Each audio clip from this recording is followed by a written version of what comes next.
lessons. Okay, Tomo, maybe we don't need to record this section. If we can start recording when broke off. Oh, okay, yes, we got it. I see Danielle with that really nice venti cup of Starbucks. Super jealous right now.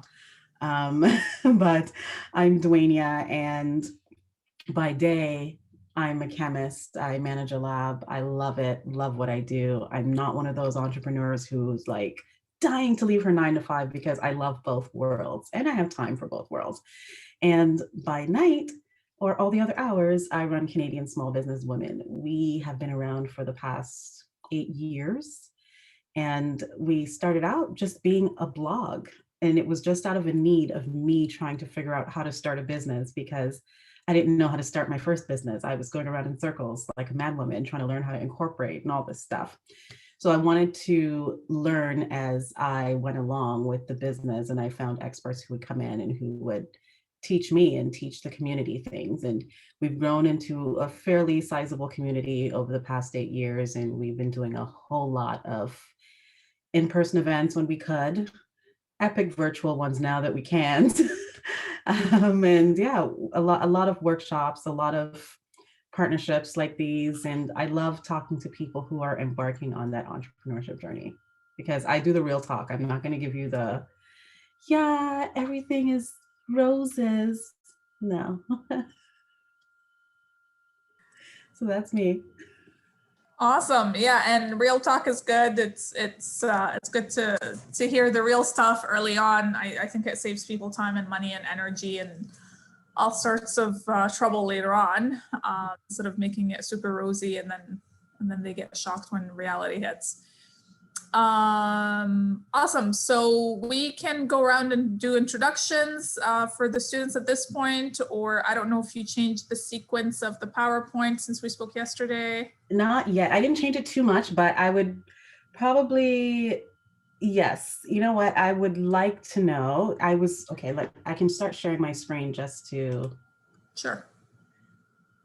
And I am going to tell you now that if you see me do this, it's because I'm actually looking at another screen where the presentation is. It's not that I'm ignoring you. So this is the camera here, but this is my other screen where the presentation is. Are you able to see it? Yes. Okay, perfect. All right, you guys already know what this is. Look before you leap, which it's funny, this is something that my parents used to say to me a lot as a kid. Because you know, when you're young, you're just a little daredevil, you have no fear and you want to just do everything. And it's always the look before you leap, not just in playing and jumping around, but in every decision you make in life. So I thought this was a cool title. So put your entrepreneurial idea to the test. So what are we going to talk about? We're going to clarify the customer problem or the need that you're solving and why it matters. We are going to define what makes your product or service stands out from the competition, and we're going to explore some tools that's going to help you test your value proposition. And like Besma said, I really want to get to know who everyone is, but what I really want to know, 30 seconds or less, who you are, not what you do, who you are, and tell me something that made you smile or laugh hysterically in the past week. So Besma, I don't know if you want to go in the order of your order or. We can go in the order or whoever wants to start first, and then we'll just keep it rolling. People will just speak up. All right. So, who wants to go first? So who you are and what made you laugh hysterically in the past week. I can go first. Oh. Yeah. Okay. See? Yeah, go. Hi, I'm Kenzie. What made me laugh? My brother came by for his birthday. It's today, but he came by yesterday and he fell in the pool. I sound really bad, but I laughed really hard at that. But yeah, that happened. Do I also answer how long you've been working on your idea for? Yes, you can. Oh, okay. So I'm working with Sarah on a sustainable fashion brand, and basically we've been working, or we talked about it too, for 2 years ago. We thought this will be a great opportunity to start working on it. So yeah, that's pretty much it for me. Happy belated birthday, or happy birthday to your brother. Today's his birthday. Oh, thank you. I'll let him know that. Thank you. Thank you, Kenzie. And we'll just take it like whoever wants to go next. I'll go. My name is Danielle. Something that made me laugh hysterically, I think, was yesterday. I was driving in the car with my friend. We were dropping something off to my other friend, and he likes like folky rock. So I didn't expect this from him, but like all of a sudden in the middle of the song, he just bust out like singing at the top of his lungs, like really, really high too. And it almost made me stop my car because I had to laugh so hard. And yeah, that was really funny. I guess you'd have to know him. He's very reserved. So it's like very interesting that he did that. And then I guess I've been working on my venture now for 2 years. Nice, nice. I love a person who breaks out in song. I break out in dance, so it'd be a good pairing. I can go next. So my name is Sarah, and I'm a photographer studying at Sheridan. And my partner for the venture is Kenzie. Like she said, we've been working on our sustainable clothing brand and the ideation stage for about 2 years. Something that made me laugh, I think this happened last week, but me and my partner were talking about getting pooped on by birds. And we were out for a walk and I almost got pooped on, like so close. It went right in front of me and I dodged out of the way and I thought it was really funny. I know it's kind of weird, but.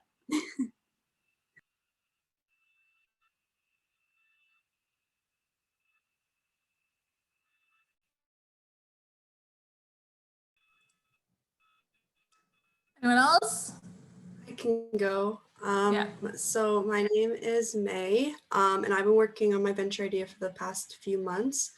And something that's made me laugh is the other day my boyfriend went to make me avocado toast, but he didn't toast it. So I just thought that was funny because it's like in the name.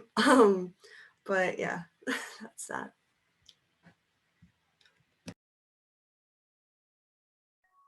I can nab it. Let me turn my camera on. So I'll be a little laggy. My name's Eric. I've been working on my venture since March. Started with a small school assignment. It's a toys to life game for your mobile device. What made me laugh yesterday was we were watching the Canadian and versus the Toronto Maple Leafs game, the finals for the playoff. And at the very end, when the Montreal won, there was an interview between the casters and the Carey Price, and he was giving like the standard jargon that they give like after every match. And I was like, oh yeah, they played good, you know, like they were all some stand-up guys, really respect the talent. And my one buddy guessed exactly what the guy was going to say before he said it, and then we all had a good laugh about that. Duania, you're speaking, but you're on mute. I noticed we lost you for a minute. My internet booted me. I switched Wi-Fi. Oh, me? Sorry, I missed you. Okay, I heard about That's Sarah okay. almost getting pooped on. I'm 5 hours north right now. My internet's really shoddy. Okay. So Eric, do you want to like repeat what you said? Yeah, I don't mind. Did you miss all of it? Yeah, her internet booted her out. Did you not get any of it? Oh, no worries, no worries. Yeah, I have no problem feeding myself. My name is Eric. I'm working on my venture since March. It's a Toys to Life game for your mobile device. And what made me laugh yesterday was there was the Leafs versus Montreal game, and there was an interview afterwards with a player and the caster, and the player was giving his regular jargon for post-match jargon. So it's just saying how, you know, the other team played really hard, and my one buddy guessed exactly what he was going to say next, and it was really funny because it's just very predictable. All the Leafs fans out there. I mean, first of all, I didn't even know there was a Game 7 yesterday, but you know, I found out afterwards because I don't really follow hockey, but I feel sad for you all. Neither do I. I was rubbing it in. I'm a Montreal fan. I can go next. So hi, I'm Maya. I'm working together with CJ. I've been working on this venture since the beginning of this program. And something funny that always makes me laugh is when my grandma and I roast my dad about his stupid decisions. Nice. A family that can poke fun at each other. It's my people. And you also have an amazing avatar, FYI. Oh, thank you. I'll go next, considering we're in the same group. So hi, I'm CJ.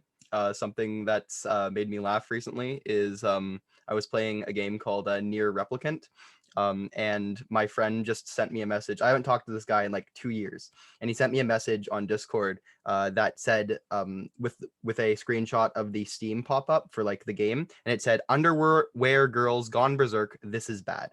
And I had no idea what it was, but that's what it was talking about. So I found that very entertaining to just randomly hear that. And yeah, I've been working on this venture since last year, November. I started it with myself, a few other game designers, and mostly for the illustration students that had come to me saying that they were kind of dissatisfied with the program at the time. So we tried to start it up, but like exams got in the way, so we canceled it. And now I started it back up with my lovely girlfriend, Maya. So yeah, that's us. Awesome. I'll always love you more, CJ, in my eyes. Andy, You'll always be mine. our love cannot be. It's okay. You'll always be mine. All right. At that point, I think I'll go. One funny thing is I lost thousands of dollars in my Bitcoin that I invested in. That was really funny.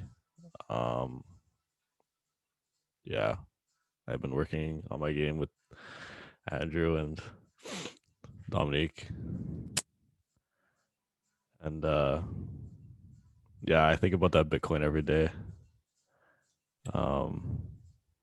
Yeah, that's pretty much it. I've been working on the game with Dominic and Andrew for about seven months now. We're thinking about changing games, so we pivoted, but hopefully my Bitcoin returns to me. And yeah, thank you. I'm glad you can kind of laugh about that, because I cry when I open my Yahoo stock thing. I scroll down, I'm like, no, not looking at it today. And then an hour later, I'm looking like, no, I can't handle this. I did make quite a bit off of the whole GME situation, GameStop. Let's not talk about that, because my sister talked me out of buying it the day before things started skyrocketing. Yeah, and I I'm bought still it. salty. I bought it when it was $14. And then it spiked to like 300 or 400. And then yeah. Also also invested into Doge back when it was like 7 cents before Elon started tweeting about Doge, and then now it crashed again, so I don't know what to do with myself. You guys can get all the ins on Clubhouse. Trust me, I listen to those rooms and you get all the ins on this. FYI. Yeah, so I guess if you guys want to talk stock, you guys can not talk to me, because I lost thousands of dollars of Bitcoin, so it's like whatever. Oh, thanks, Andy. Who's next?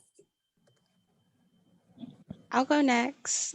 I'm Dominique. I'm working on a game with both Andy and Andrew.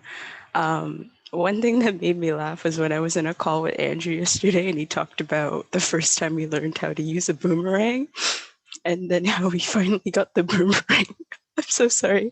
How he finally got the boomerang to fly back at him, but then he realized he had to catch it, and he didn't catch it. And he said it hit him right in his face, and I feel bad for laughing, but I couldn't stop laughing.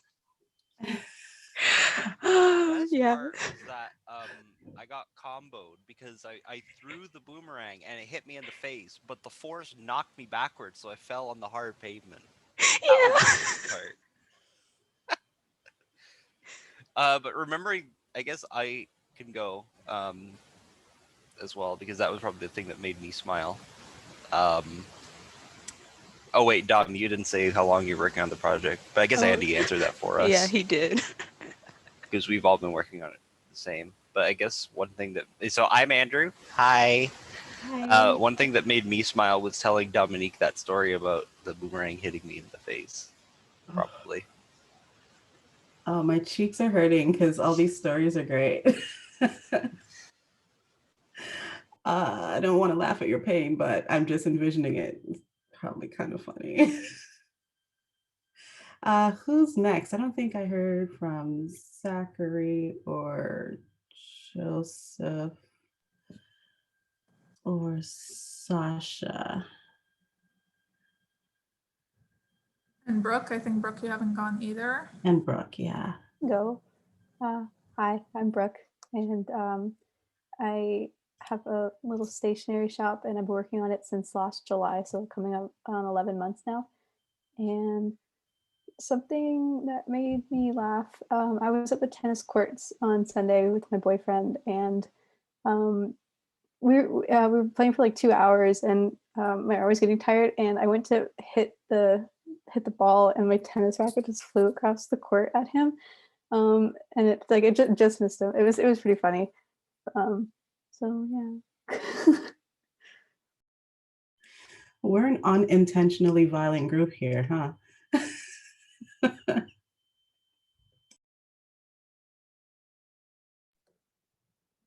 Thank you. Sasha or Zachary? Sasha? Yeah. Hi, I'm Sasha. I'm working on my making a game with Joseph. And I guess in terms of something funny, I was watching like a YouTube video last night of like someone's mother playing like Resident Evil 7 on VR, and like they were screaming and like they were trying to control her while she was like almost colliding into like objects, and but that like made it worse because she was being chased in the game. I don't know, I thought it was really funny.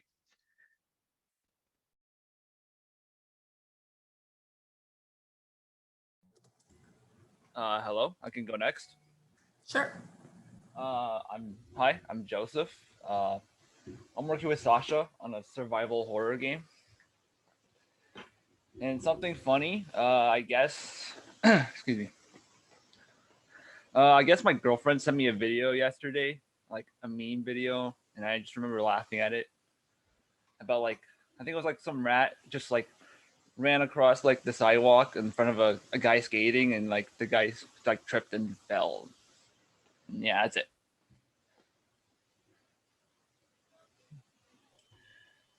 Awesome. I'm still like stuck in the VR example just now because I'm really picturing gaming and tripping over things. And I think we only have Zachary left. I'm Zachary. I'm in computer science. I'm doing it's basically a prototyping tool, but I think I'm going to pivot that to kind of like an app for artists, basically, so they can like post their art and share it with people, and then like sell commissions through that or something like that. So yeah. Cool. So I have a little bit of an idea about everyone. And that was quite fun. Thank you for giving me a little laughter, because I do love to laugh. Enjoyed it. But that's not why we're all here. I mean, yeah, a little bit. We do like to laugh and socialize a little bit. We can take it, whenever we can. But we're gonna get back to the presentation. So what we're gonna talk about, we're gonna talk about your problem, value proposition canvas, value proposition statement, and testing your problem. Now, I know you all have touched on these before, so this will be more of a reminder of what it is. Okay, so we're gonna start with a challenge. On the next slide, you're going to see some pictures. We're going to probably pick a couple and design the best version of that product. We're going to set a price, and we're going to pitch to the group whoever feels inspired can pitch. We'll only do 2 just for the sake of time to see what we want to purchase, right? So we can put on our best Dragon's Den hat and see how we can zhuzh up these very simple products in the next slide. There. Now, is there any product that you want to pick that you can make a pitch about? Let's think about it. I'm going to pick one, pick a price, and you're going to convince us, or you can convince me to purchase it.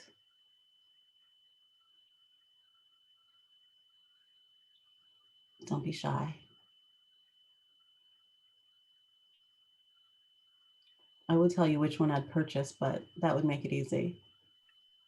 May I give it a try? Sure. I go to the Oop, bathroom. sorry, Wash my hold on. face and start a There's cold things shower. playing in the background.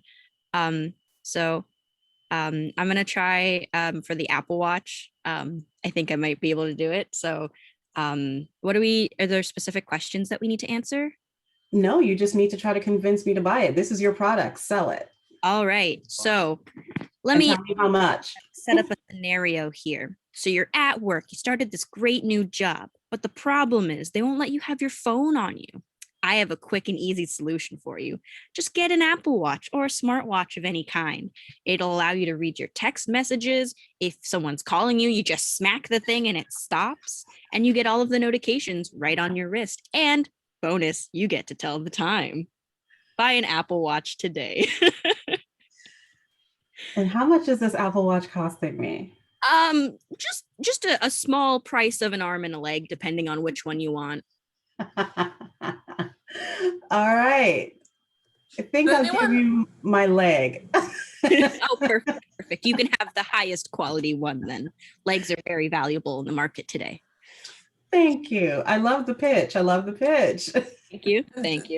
Duenia, I don't know if you caught CJ acting out what Maya was saying. It was hilarious. I don't know if you caught it. No, I didn't see it in my view. Let me change my view so I can try to see. Well, can I just say that if you sold your arm for the Apple Watch, you wouldn't have anything to put the Apple Watch on. So like, exactly, you made the best decision there. But I put my watch always on my left hand. There's no way if I gave you my left hand would I wear this Apple Watch. Well, technically, you would put it on your right hand, your right arm. Most people. Oh, you guys are in the same room. No, that my dominant. Realized. I'm ambidextrous, actually. Then you don't need your arms. Oh my gosh, this is great. Does anyone else want to take a stab at another product?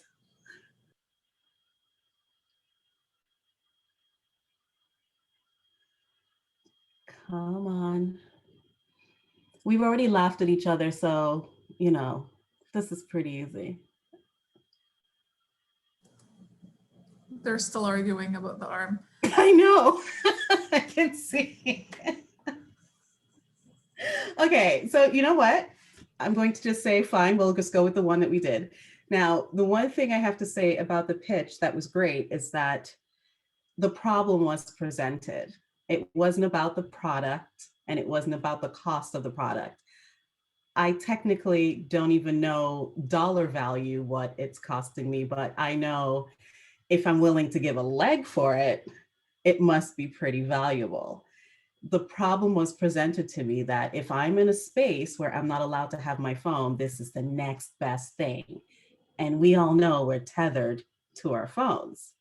So that's the approach that we need to have when we're talking about our product or our service, right? It's not just about the money. So you see here, there's a lot of choices that this person can make. This is us almost every day. We're figuring out, am I going to pay for clothes? Am I going to buy that coffee? What other places can I shop? How do we get that person to press that button and say, yes, I'm buying your product from you. I'm not going to the competitor, or I'm just not going to shop today. My big example, I don't go anywhere. I'm actually later on today going to take the winter tires off my car. It's been on my car since 2019. I don't go anywhere because of this pandemic. I do everything online, but there's so many choices, right? How do I choose who I'm going to buy from? How do I choose what I'm going to buy? Because sometimes I'm in the mode of, I'm in the mall and I'm just walking around. So I just go to websites and I'm just walking around virtually to see what it is that I might want to buy. Okay, the last purchase a few days ago was a wine, but I supported in college. They have a great brewery and a great distillery program, and I thought that was the best thing to do. I paired in what I knew I wanted with the fact that I loved their program and it was supporting their program. So there was some tie into it. I wasn't just going to the LCBO and just randomly picking whatever. I picked them for that reason. So start thinking along those lines. Okay, focus on solving a problem. We just said that, right? That's what it is that we need to do. When we're talking about our product and service, talk about the pain points of the people you are trying to target. Talking about some pain points. Now this slide is, it's pretty popular because it was a UN slide. It was released by the UN back, I don't know, probably about 3 years ago or so. And it's really talking about the 17 different goals that it's like a blueprint that the UN put together that they want to achieve by, I believe it's something like 2030, where a lot of businesses now are tying their whole sustainability plan or their whole business plan into trying to tackle one of these problems. So now that we're shifting this, you've seen this before, correct? Just want to make sure. You've all seen this. Okay, great. So let's dive into the value proposition. Here's the canvas. Have you seen this canvas before? Yes. Okay, good. Now, there are two versions. I'm going to go forward and backwards because you can look at one that's going to talk about your customers and one that's going to talk about what you're going to provide. Those are the two options, right? Now, let's go back to the example that we had and let's try to answer some of these questions together to see if we can target. Let's go through with the watch example. So what can we offer our customers to help them achieve their gains? Like, do you want to, let's all jump in on this one and answer these questions together. Don't be shy. I like to talk, but I like a conversation even better.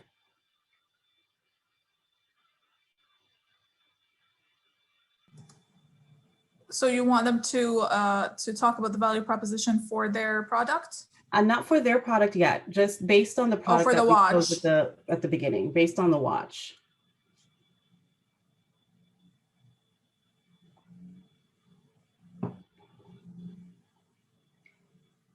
Any takers? So it's the value proposition for like, so we're trying to say like why the Apple Watch is, or this watch is like valuable for the consumer. Correct. Okay, well, it's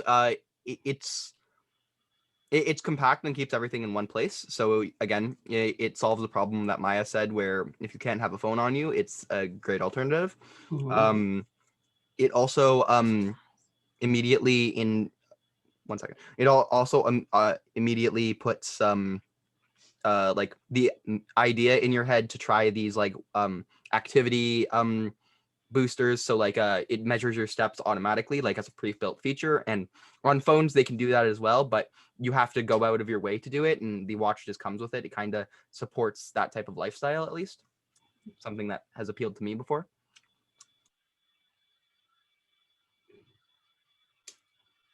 That's good. Thanks, CJ. Anybody else wants to add to any of the pain relievers? Because we already touched on the barriers that was included in the pitch. What about, is there something featured in the watch that can help them get their day-to-day job done? That's above and beyond just telling time.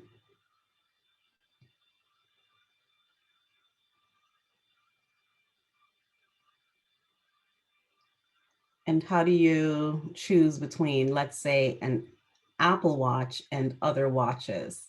What's going to make me purchase that watch over your competitors? I can try a go again if you want. Oh. Sure. I personally own an Apple Watch, and I just work a standard retail job. And what I like about it is that depending on like the watch face that you have, you can have like to-do lists, like your next thing that you have to do. You can have shopping lists on your watch. You can essentially, smartwatches nowadays are like mini compact wearable phones, depending on if you have a cellular plan with it or not. If you're like a jogger, a lot of people who like do runs or jogs don't want to bring their phones with them. So they just have their watch, which can connect to their music subscriptions if they have like Bluetooth headphones. So there's like an athletic perspective for it. If you're like, I guess it depends on what kind of job you're working for. If you're working like a desk job, it reminds you to stand up every at least once an hour. It reminds you to stand up. It encourages you to like keep active throughout the day, even if you're very stationary. It's really customizable in that point. And I guess depending on which phone you have, because Apple Watches only work with Apple phones, whereas like Fitbit works with both Android and iOS, and then Android have their own smart watches. I believe the Galaxy watches, I think is what they're called. Those ones look more like a standard watch, but I think I answered the question. I think so, yeah. So you gave us a lot of other things to think about as to why we would be able to pitch our products to the market, or why we would make people feel like they need that product. I mean, I've always chuckled at Apple in general because they are able to make people go bonkers over a little rectangle that has not changed in design in a lot of years. But they make you feel like you need it. Like it's the next best thing. And that's the value really of having a value proposition canvas. You definitely get to know your audience and know who you're pitching to, because your audience isn't everybody, right? So the next slide, we're going to flip it a little bit, and we're gonna talk about really your customers. This is where it kind of helps you start looking at who your ideal customer is. When you start answering questions like these, you start making that list. I know typically everyone wants everybody to be their customer, and that's not the case. You know, it would be great, but you have companies like, I don't know, McDonald's. Not everyone is their customer, even though McDonald's is everywhere, and you would think that everyone in their lifetime has probably been to McDonald's once. Might not be the case, right? So when we look at the watch again, let's see how we can answer some of these questions. Like, what about the watch would make me happy as a customer? We talked about what it can make in my life be done easier, but the other thing is it can also not just support my day-to-day functions and timed things that I want to do, or to-do lists. It can also be something that's can be used for fun, for motivation, that can help me. For example, I mean, I have a Fitbit, and I love when I go for a walk and I feel that little vibration that hits every 1K, you know, that kind of, it's like, I don't want to equate it to like a double tap on Instagram or something like that, but you know, that euphoric feeling where it's like, oh, I've done 1K, and you can just keep going. And then it buzzes again. Oh, that's another. So, you know, it can really tap into other parts of your psyche per se, or your life. It doesn't just have to be a reminder for a task that needs to be done.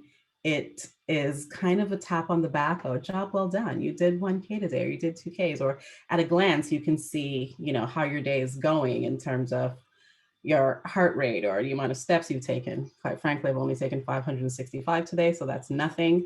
But it can kind of help with your emotional well-being. And if you tap into your customers' emotions, that is the best thing. You pull at heartstrings, people will buy. That's why people who have products who are that are targeted to parents or people with pets, they are very minimal marketing required because people will spend an absorbent amount of money on pets or on their children. They will just spend it. So it's a matter of really knowing those pain points for your customers and really being able to communicate the things that they love, the things that they want, the things that they dream about, and making sure that your product fits into that dream. Oops. This is just a combination of the two. I don't really think I need to go through this slide as much. So now we talk about customers. I would love to hear from maybe two of you about who you think your ideal customers are. And we've heard from CJ and Maya already, so who else? Tell me who you think your ideal customer is. I can go because I have customers. Unless you want like hypothetical customers. Nope. Okay. So I did we had to do like a survey the other week, and I sent that out to my followers on Instagram this morning, and I have some responses. So like for age, most of my demographic is between like 12 and 30, with the majority being between like 18 and 23. For personality lifestyle, I don't really know. But I asked for behaviors. I asked like where you purchase from, and so like I'm a stationery business, so like I asked like, do you buy from Michael's, Walmart, Dollar Store, Muji, Etsy, small businesses, things like that? And the majority of people purchase from Michael's and Etsy, and they use the products for like journaling and planner spreads and decorating laptops or pen paling, and they a lot of people just like buy them to gift to friends who like using stickers and stuff.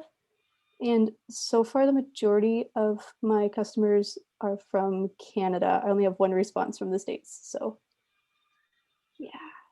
And you said you survey your customers, or you review your insights every week, correct? Well, I just put it out this morning, but so yeah, it's the first time I've done it, but I had 14 responses and only put it up like 30 minutes ago, so. Perfect. Anyone else before I comment? Want to share who your potential customers are if you haven't started yet? I guess I can go. So for the age and stuff, it's kind of from like 25 to like 35-ish. Like those are typically the people who are moving into a new place or just like trying to get their apartment looking all nice again. And usually the second one, personality lifestyle, they're going to be busy or just like kind of say lazy in a way to do it themselves. And then they usually will buy online. Well, not really buying because it's a service, but they reach out to people like me online. And then the geographic, all my customers have been from the GTA area so far. So. Okay. So it's good to have that starter of who your customers are. Now, for you, Brooke, especially if you're trying to poll on Instagram, you need to make sure that you have an Instagram business account, and you need to look at your insights because everything is there. It's insights golden on all your social media platforms. But it's also good to be able to hammer down the lifestyle and personality and how they buy and use the product is very important from my perspective. I would suggest you get a sheet of paper, everyone, and back and front, you write out everything you can think of about who your target audience is. It's not just about, like, if I give you an example, if I'm opening a gym, right? And I want to start thinking about who my target audience is for the gym. What do they like? I have to think about that. Where do they shop? Why do they shop there? Like, outside of people who like to work out, yeah, people who are overweight might want to get fit, or people who are in fitness, that's great. What do they do outside of the gym that's going to make me connect with them so that they want to come to the gym? Do they shop at the health food store around the corner? Why do they choose that health food store? How can I partner with that health food store so that we can target the same people? What do they eat? Why do they eat that? Why do they eat there if they go somewhere to eat? You know, you have to think about that kind of stuff. What time do they like to work out? Is it because they work in the day, they might work out at night? Do they work in the night, they might work out in the day? Just their day to day. And if your target audience is someone like you, start thinking about all the things you do that would make you buy your product. And it's not, you have to take the emotions out of it for this one. It's not because it's your product. Why would you spend money on it? Another really good exercise, a little Facebook hack for you. When you go to your Facebook personal page, every 3 posts is an ad. If you click on the 3 red dot, the 3, not red, the 3 gray dots, the ellipses, whatever they're called, if you click on it, you can click on the option that says, why am I seeing this ad? If you click on why am I seeing this ad, it will open the demographics that the people who are running the ad used in order to target you. Playing around with Facebook ads is a great way to learn the insights of your audience, because if you have to set up an ad, you need to know where you're setting it up, the target age, male, female, what their behaviors are, what their interest is, everything. So if you start looking at why people are targeting you, especially if you are in your ideal customer range, you just start jotting those things down. You start jotting those things down. It's a really good and sneaky way to try to figure out how some of these, like, you know, you get a Sephora ad, you click on that and you're like, why is Sephora targeting me?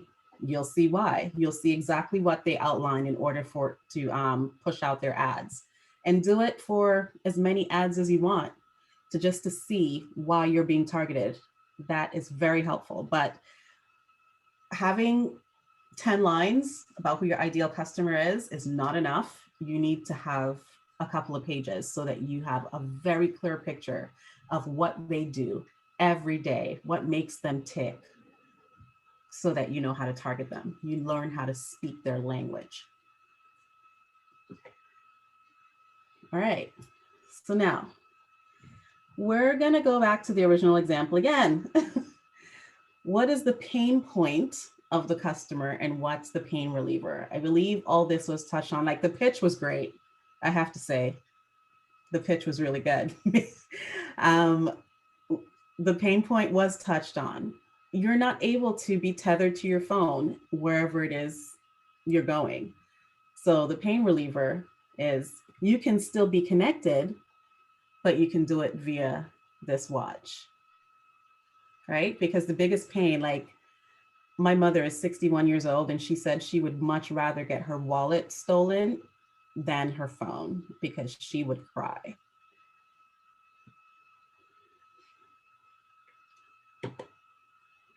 Okay. The value proposition statement.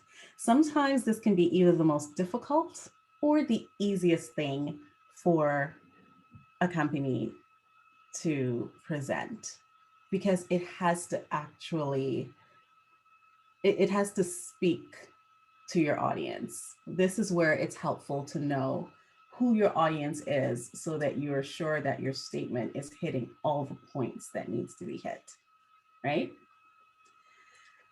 So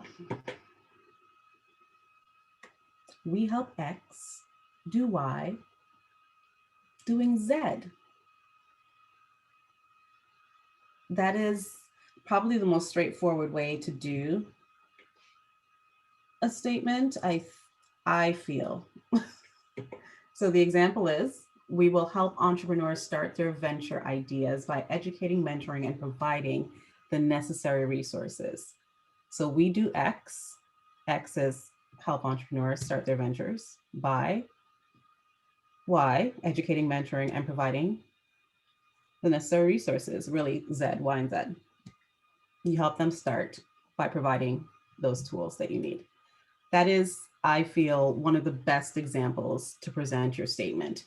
There is another example for the value proposition statement where this is me personally, I feel like this example is not as clear as the previous example would be. The previous example sounds very pitchy, like it would be easy to roll off your tongue because you're saying, this is what we do, this is how we do it. It's kind of like your mission and your vision combined. Here it is. This is what we do, this is how we do it. Right? So let's practice creating a couple. You can either use the first way or the second way. That's fine. Let's take a few minutes to talk about or to try to pitch a value proposition statement. I would like 2 examples using the watch from anyone. And we can play the Jeopardy music and I'll sip some water.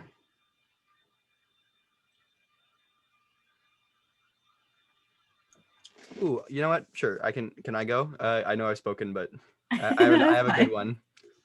So for fitness enthusiasts who are challenged with running in extreme heat, so they can't wear these like compressed like suits that can hold your phone with you, we've developed the Apple Watch or whatever type of thing that helps you stay connected to your social medias and track your fitness steps without having to carry your phone. Love it. Love it, love it, love it. I haven't had the patience to connect my Spotify to my watch yet. I think that would help a lot because I hate carrying a phone. I'm inspired, CJ. I'm going to try to do that today. Anyone want to try the other? We help X do Y doing Z. I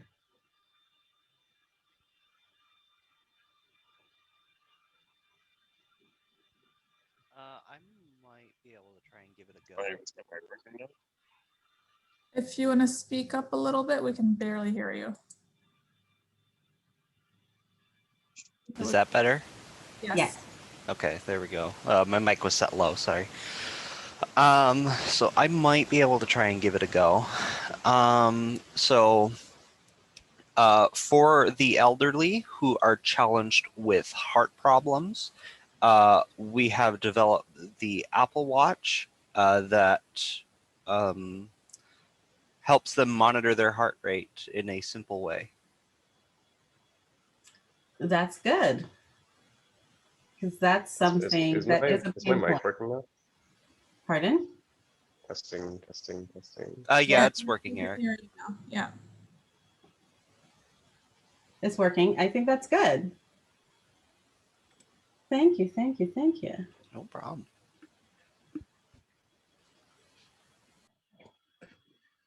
Sorry, 1 second. All right. Okay, so now we're not going to break out into rooms. We're just going to do everything together. We want to go through stuff that you've been working on because I'm excited to hear some pitches. So, Besma, did we agree that we're going to do this kind of like Dragon's Den style? Yeah, so everyone has a slide deck that they can share and speak to. And yeah, we're all staying in the same room. Okay, perfect. So remember all the tips here. Remember, if I'm your ideal customer, pitch to me hard. I really do love listening to business ideas. I will ask questions. And yeah, I'm excited to see what's been worked on. But do we have any questions before we jump into that?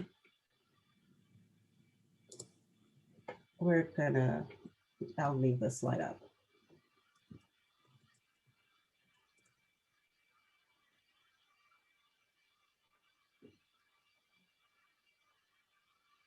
Any questions? I have a question. Yes. So are we going through the pitch decks like we did yesterday, or are we going through the questions that we were asked to do in preparation for today? So the questions in preparation for today is, and I mean, you might have incorporated them into the deck. So if you have, you can speak to the deck. It's the two complement each other, basically. Okay, sounds good. All right. So I'm going to stop sharing, and I guess the first group, whomever, you all know how to contact Edge, correct? Yes. Okay, good. I just want to make sure. Let me stop sharing. And okay. Yeah. So Toma, is everyone able to share screen if they need to share screen?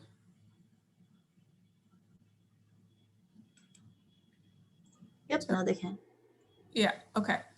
Okay, awesome. So yeah, if you need to share a screen, you're able to if you want to share your deck. And for those of you working in a team, you can go together. So who would like to go first? Testing. Is my mic working? Oh, it is working. Oh. Working. a large piece of paper, I'm ready. I don't mind going first. I'll dive into this. Now that my mic is working after a little bit of deliberation. Sorry about that. Internet's kind of spotty, but it's working. Let me quickly share my slide deck. We will go, shoot, oop. Screen, start now, here, reload. It's a little janky, it's on my phone. Pretty sure that should work. Present on this device. Okay, cool. So currently working with a working title. I've called this product Animals, and as I described before, it is a Toys to Life game for your mobile device.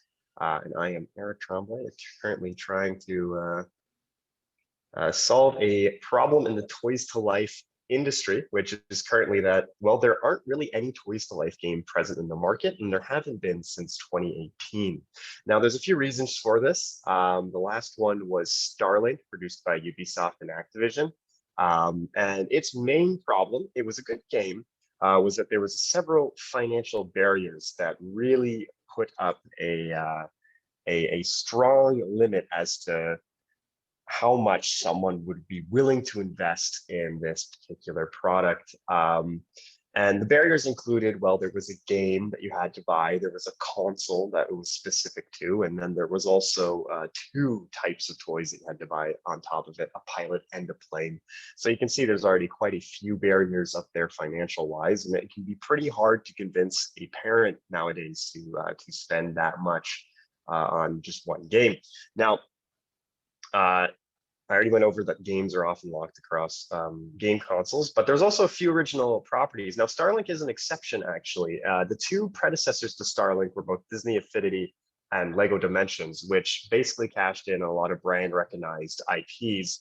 Disney had its entire Disney catalog. You're essentially purchasing Disney items. Now, I'm trying to revive an empty market, mostly because I think Toys to Life is an incredibly fun genre. It gives me an opportunity to not only explore game design, but it also gives me an opportunity to explore toy design to areas which I am very passionate about, very interested in. Now, the first solution to the prior problem of there being financial problems, and one that a lot of people and consumers of Toys to Life products have been expressing over social media through my research, is that, well, the financial barriers. And I want to curb that by making it so, firstly, it's on your phone. The majority of my market is either on phone or iPad. A lot of kids these days are on their iPad. Parents have purchased them an iPad to play mobile games on. So it's a pretty readily accessible thing for that market. On top of that, the only financial barrier is the toy. It's not the game. You don't have to buy the game. It will be a free-to-play title with no in-game transactions, just the toy. And it will be a series of either designed characters, designed caricatures of real-life animals.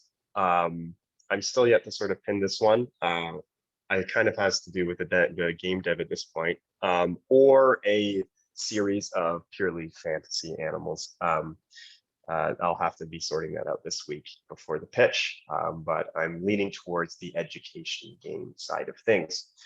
So during my time at Edge, I'm looking to finish a working prototype for both the game and the product. So I want to have something that I can show working physically in tandem with each other. And there'll be some scheduling involved, a lot of 3D design and sculpting, a lot of 2D conceptualization, game development, and software engineering. The software engineering will be rather light, but 2D asset creation will be very heavy.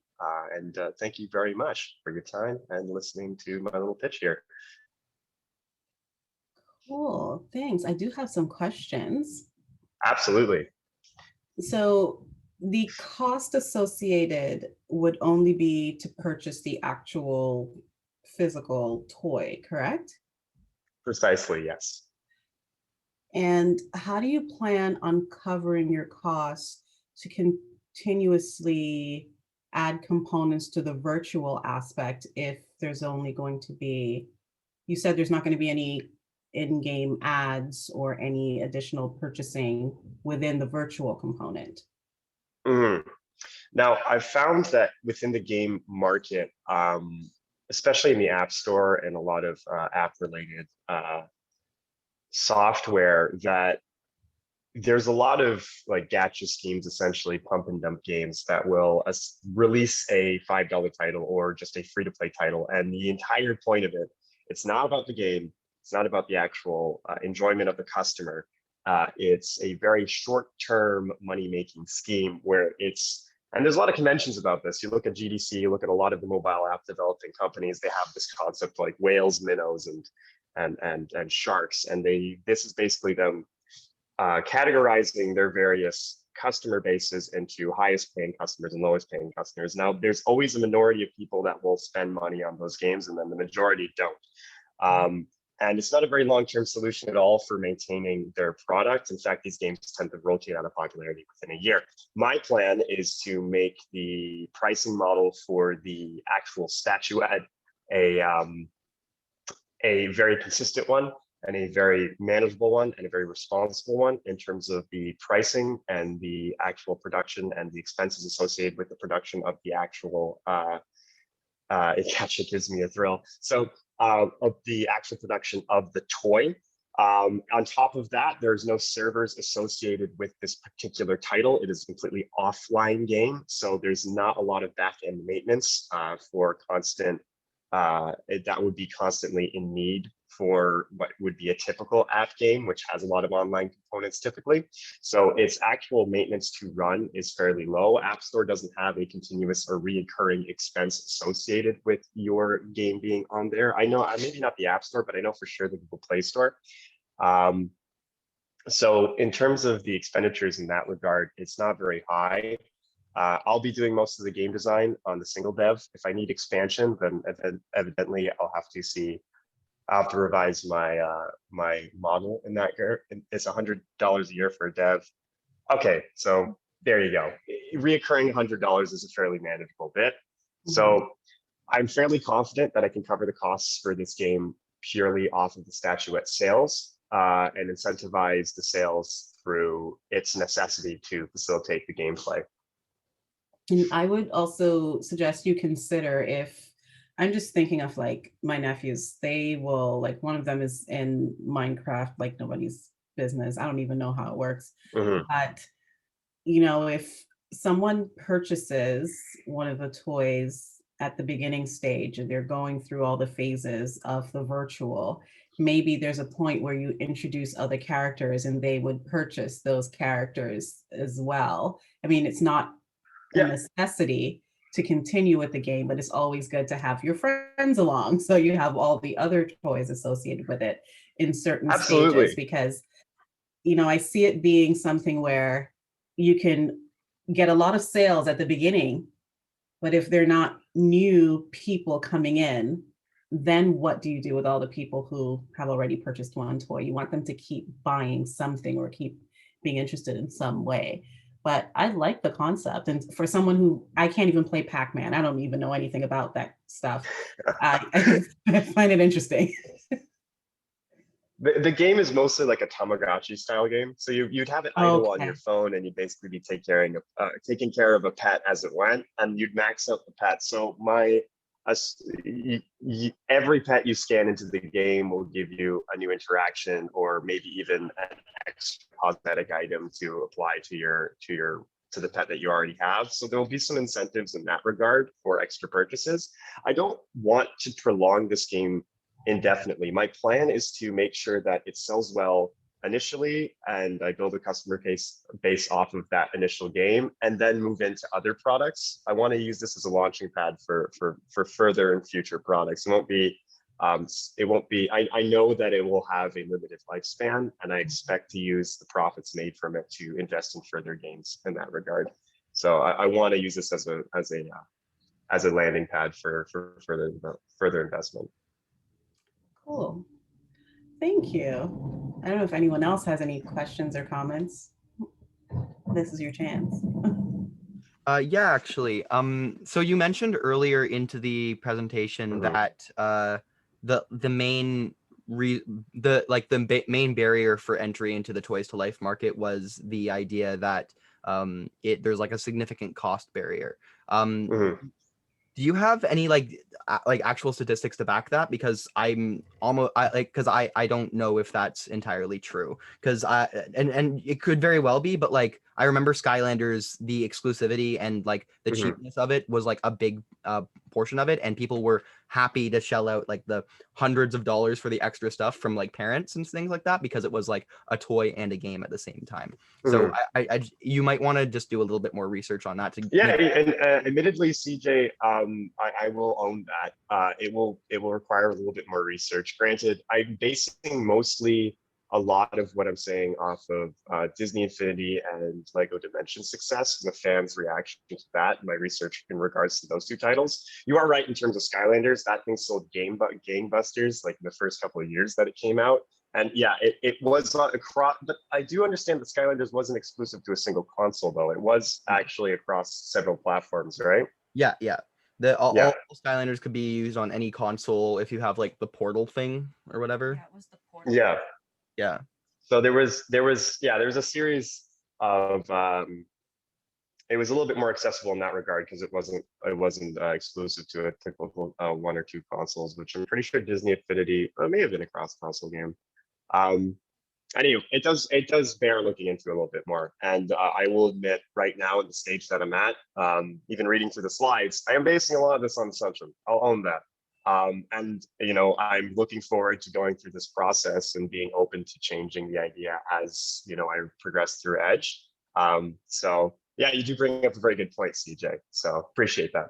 Yeah, no worries. It's just like I know I'm very well aware with people. If you like bring them an idea and they're like they find something that might not be there, you want to definitely just like say, nope, these are the statistics. Like absolutely, everything. So yeah, no, I complete like I believe it, but like I would want to see like the proof of it, because we don't know, right? For sure. No, I would. I mean, admittedly, also probably good for me to look that up. So I'll own that. Yeah, but that's right now. That's sort of my initial my initial preliminary thesis, I suppose, is a good way of putting it. And as we go through the week, I'll work on strengthening that a lot more, and maybe changing it if it needs to happen. That was everything I had to say. Thank you, gentlemen. Anyone else? Anything they want to throw in before we move on to the next person? No? Okay. So who is the next person who would like to present? Maya and I can go. Okay. All right. Let me get it up. Of course. Right now is when she calls. Are you okay? That's fine. Okay, cool. All right. Cool. So I will share my screen. Cool. Can you guys see it? Mm-hmm. Awesome. Maya, can you see it too? Yeah. All right, cool.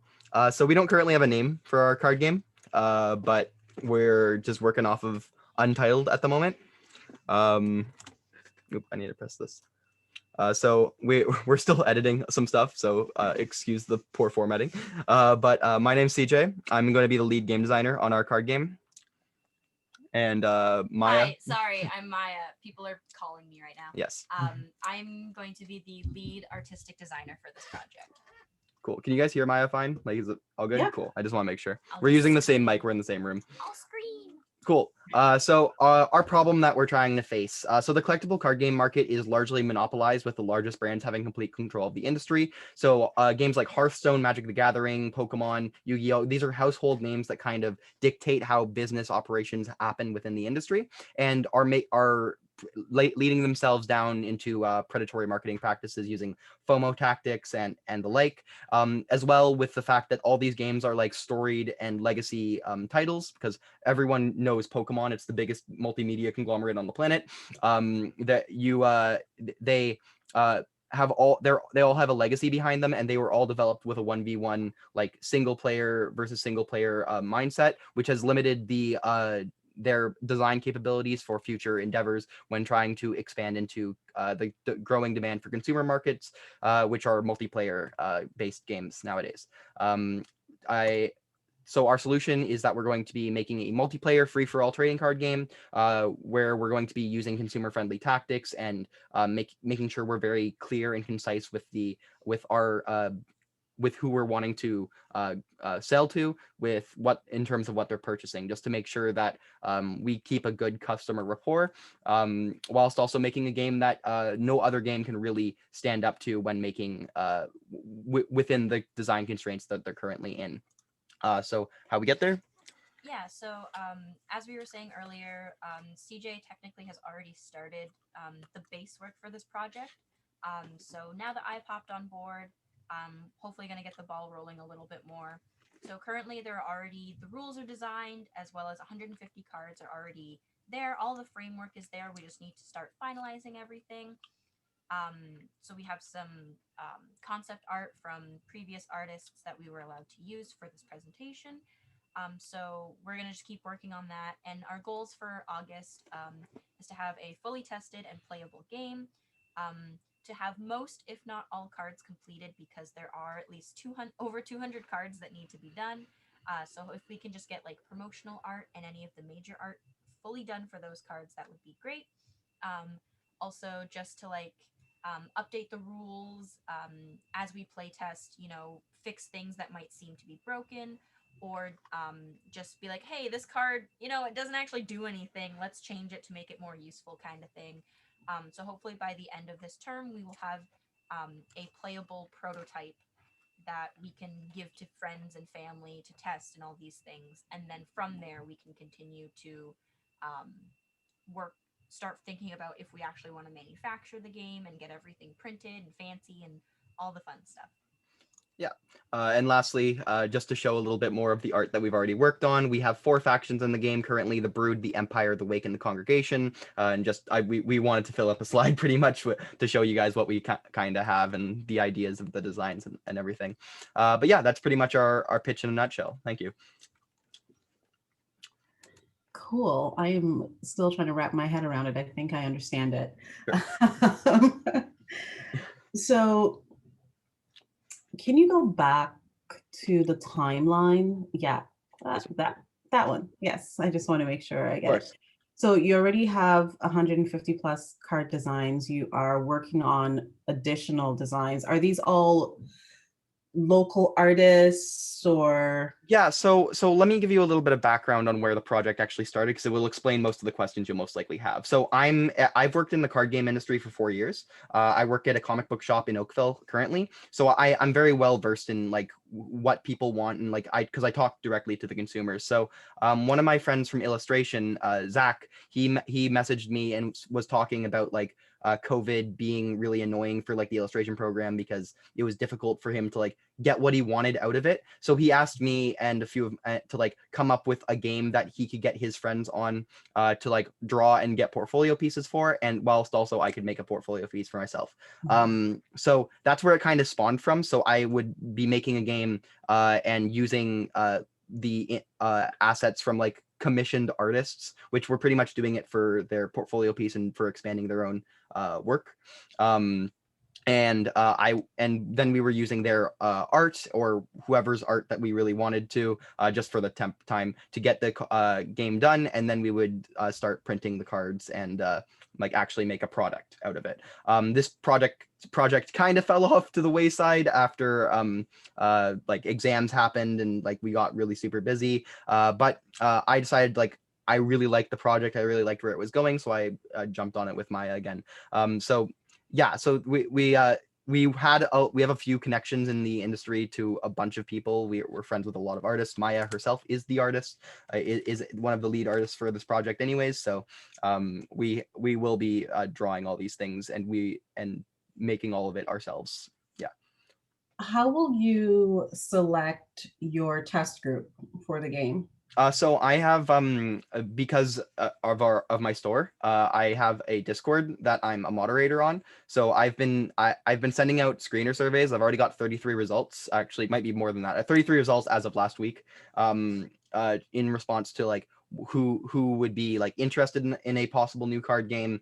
Would they be willing to take more surveys? And it's a really like friendly, open shop. So I've been able to talk to many people. A lot of my friends also are like my ideal customer in that sense, as they have like ample experience in card games and are dissatisfied with like the current big three, Pokemon, Yu-Gi-Oh, and Magic, and want to like see and experiment with other things. So that's who I'm kind of designing for. And also with myself and Maya, we both have like roommates and parents and things that we can test on to see if the game would be a little bit more open. That doesn't mean that we're not against like possibly printing a set and then like giving it to other people in like the real world. We had actually come up with a cool idea that would involve making free pre-built decks and packaging them and giving them to stores to just give away. And it would come in with a little code to a survey, and once the game actually fully launches and we get there, they can bring that same code in and get a promo card for being like a beta tester in essence, because that's something that trading card games don't actually do nowadays, which is kind of silly when we're in a digital market. It's the perfect opportunity to do so. I'm glad you said that, because when you first started saying you were going to use your circle, it's great to use your circle, but it doesn't mean that they're always going to give you honest feedback, because they're going to want to be supportive and they're going to tell you all the good stuff. So my friends are plenty critical. Don't worry. Good. Yeah. The beta testing is really good. And I would advise you doing everything in a really cool packaging and sending them out to not just your local game cafes, but think Canada-wide. Start looking up in certain provinces which game cafes are really good, and start building that relationship with them now. Okay. Because they're quite well before the pandemic. I know Studio 89 in Mississauga, they would host some really cool game nights, I think Fridays and Saturdays or something like that. But there were quite a few of them popping up. So that would be a really good angle to get the testing done before you actually launch. And that would help build the excitement to the launch, because when you send out these packages, make sure that you're documenting everything, photographs, try to encourage the people who are receiving them to take photographs and videos and everything like that. So you can start stockpiling them on social media so that you can use it to build for your launch. And also incorporate all of your artists, because all of the local artists hopefully should be affiliated with art organizations who are probably people who are interested in what you do. And you can use this as a way where, you know, a year or two from now, you can put out a call because you want to make new cards and you have all these connections in the art world, and have it be a contest to see who you're going to choose. Another big marketing buzz for the game, right? But I think it's pretty cool. I mean, again, something I've never done, trading cards, but it's interesting. Yeah, yesterday we were actually talking about potentially like if this is like something that CJ and I want to continue after we've done like a little bit more work and have a little bit more to bring to the table. We were talking about potentially starting like a Kickstarter as well, just to get like very small goals of like $50, $100, so on and so forth, so that the people who are beta testing, as we get like more product out, they can, if they want to actually like support us and want to like be a part of the game in a whole, it'll also allow us to actually commission artists for like really cool pieces, just to give us a little bit of a cushion, and not everything will be coming out of mine and CJ's pocket. And it's really cool. My older sister is a tattoo artist, so like I have like that kind of connection too for like the artists, as you were saying. I can talk to my sister. She's got a huge following, and I'm sure like we if we start like outreaching and doing all these things, I think we could actually make like a business out of it, which would be really cool. And build it, if you build it around creating an art community, it can be very beneficial, because then you might be able to have a lot of schools behind you. So you start reaching out to, you know, like OCAD or all these places that have really cool art programs. They might be very interested in having you come in and start speaking to their students about the possibilities of being a part of this ecosystem, right? So think big, it can work. Yeah, thank you. I appreciate the feedback. Thank you.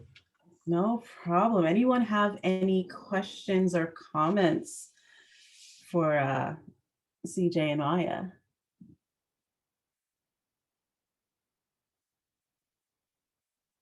No. Silence is great. All right, thank you. So who is next on the agenda?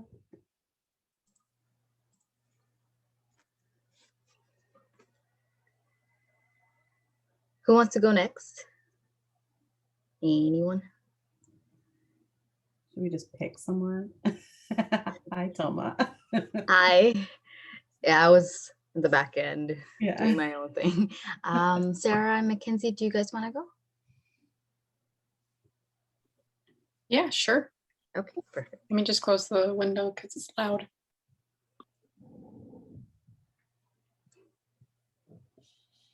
Kenzie, do you want to share or do you want me to share? It doesn't matter to me. I can share. Sure.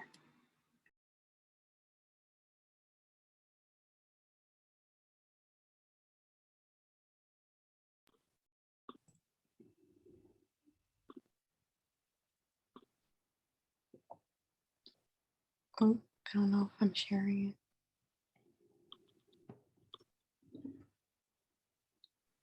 Yeah, we can see. Yeah. Can you see it? Full screen now. Is it full screen? Yes. Okay, just making sure. Okay. All right, so this is a pitch for our sustainable apparel brand, Risk. And we are the founders, Sarah and Kenzie. So my name is Sarah Spencer and I'm a photographer. And I'm Kenzie Stone and I'm a graphic designer and an interaction designer as well. So who we are, we're Risk or Risk the Style. We're a fashion streetwear line that is solely focuses on being sustainable, and it helps people be also creative and by wearing wearable art. Our mission at Risk is to provide our customers with high quality sustainable streetwear with lounge wear pieces that are timeless yet unique to the design, with designs inspired by nature and the innate human ability to self-express. Our collections are crafted to be on trend yet timeless and bring awareness to sustainability and slow fashion. So the problem that we've seen in the fashion industry and in the market is that there are a lot of big brands who continuously pump out collections with many items that eventually end up in the trash, and that is called fast fashion. So we want to implement a slow fashion model, which other brands are doing as well, to help combat the overconsumption in the industry. So our potential customers are looking for sustainable fashion brands that offer the specific style of streetwear. So this is a market that is kind of untapped right now. There are streetwear brands that are non-sustainable, but we're focusing on the customers who are paying attention to the sustainability trends and offering a solution for them. So the solution, our vision is Risk Apparel offers customer sustainability made ethically, made streetwear fashion that communicates the values of sustainable lifestyle, human connection to nature, and unique designs with encouraged creativity and unique self-expression. So it's still somewhat on trend to where they would like to wear it and just kind of like wearable art. Design Risks check the boxes of our ideal customer for solving their needs for ethically made clothing that is on trend yet timeless for long lasting wear and inspiring creativity as in different drops and different themes.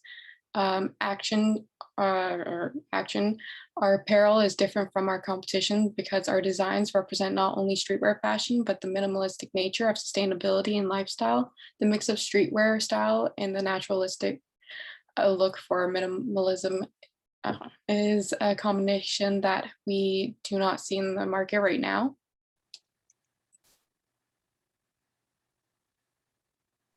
So we are going to be reaching our customers primarily through social media platforms, as with the demographic, that's where they reside. So we'll be all over Instagram, Facebook, Pinterest, and YouTube to get the most reach possible, and using those social channels to drive traffic to our website, as well as having an email list to keep up with our customers. And in terms of deliverability, we are looking for manufacturers that are in Canada, so that will depend on who we decide to go with. Yes, and just to add in, this is just like an estimate of what we found from just doing research, because since we still haven't decided on which manufacturer we would like to go to that offers the best sustainability costs and samples for products. So we kind of just put them all together and kind of came up with the estimate of what it would roughly be. And yeah, so the magic is Canadian made and giving back. So our manufacturing is 100% Canadian. So not only will there be, our customers will be supporting a local business, they're also supporting like knowing that it's locally made, and also to local artists as well. And just being feeling like guilt-free of not participating in the fast fashion trends that are doing such damage on the environment right now. We reuse, recycle. We support the reuse, recycle. This organic cotton sustainable materials. All materials are chosen to initially reduce the impact of waste and chemical pollution for eco-friendly packaging and tags. So instead of we're trying to use as less minimal of paper as possible. So we are looking into like seed paper as well, so that if by any chance customers don't really care where they're throwing the trash or the stuff out, or they have an opportunity that they can get a little pot and plant the little seed papers with flowers coming out. So the market and sales, we haven't yet finished that much, but here's some of the mood boards that we've had for the first drop. And just to get a feel of what we're looking of what we're getting inspired of, what we might want our designs to be as minimal as we can to help kind of reach the audience that we want, and gives the best opportunity for us to play around with where the placements where we might want the designs as well, because we also want it to make it unique and help our brand show the like make it authentic. And so our goals is still we're making it. So basically at the end of Edge, we would like to have a tech pack ready to go with manufacturing and website already done and up with the sample done that we've approved on, if we're ready to order the mass product, or not mass product, but as however many we might need. We would like to also have create and post content constantly on social media platforms, and potentially have our first drop near the end of summer or possible fall.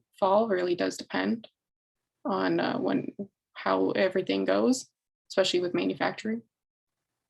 But yeah, that's what we have so far.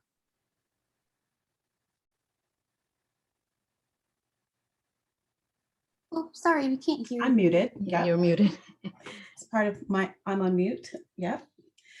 I was writing while you were presenting. It's pretty good. I do like the layout, nice and clean. So it already lets me see what your social media feed will look like. Is this going to be, I assume it's not going to be drop shipping. You're getting everything made in Canada, and then you all are going to do the packaging and shipping, correct? Yes. Yes. Yes, question mark? Sorry. That's something we're looking into. I think that we will end up going that route just because the sustainable model is to basically have things made to order. So we know that the manufacturer usually just like, I guess, prepares for a big mass order. So we would have to work with them and see what they'd be able to do for us. Yeah, and also we don't want to there is the possibility of like maybe a package might not have, like if we do a drop shipping, that it might not get to the customers the way we like it, and that also represents the brand itself. So Yeah, definitely. That was going to be my next question, because I'm assuming you want everything packaged a certain way. You want each customer to have a certain feel when they open Yeah. the package, right? Yeah, and we like part of our brand, we would like we want the customers to also get the experience as well. Mhm.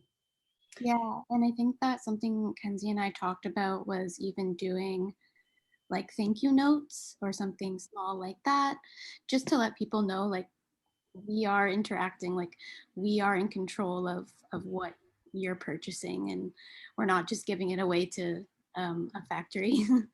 Yes, I think thank you notes are great, depending on the quantity of orders that you receive.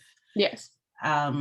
When you get to the point of receiving more orders than you can write notes for, you know, you can still have a nice note and have it pre-printed on a nice card and Mhm. have like maybe a promo code on the same card. Like, I think I might even have, do I have an example here? Yeah, so I ordered some shea butter from a local place, and you know, there's a cool little thank you note on it. Oh yeah. Right, and then you know, just a little something something on the back, and I thought that was kind of cool. And they also gave you a promo code for 15% off. I know I love the body butter, so I still have the card, right? So stuff like that. But the packaging definitely is great, a great idea. I love the idea of seed paper. I do have a feeling that you are going to have to increase your prices, Okay. because the cost of making things in Canada is expensive. So you definitely need to make sure you're making your money back. The cost of shipping you need to take into consideration. The cost of these Yeah. seed papers, you need to take into consideration. I would clearly write instructions about the seed paper because, again, it's a cool idea and it depends on what you want, what seeds. Like if it's stuff that's like, oh, it's a great spring kind of garden thing, you know, and people can save them and throw them in their yard for spring. I mean, for someone like me, it's golden because I'm not a great gardener.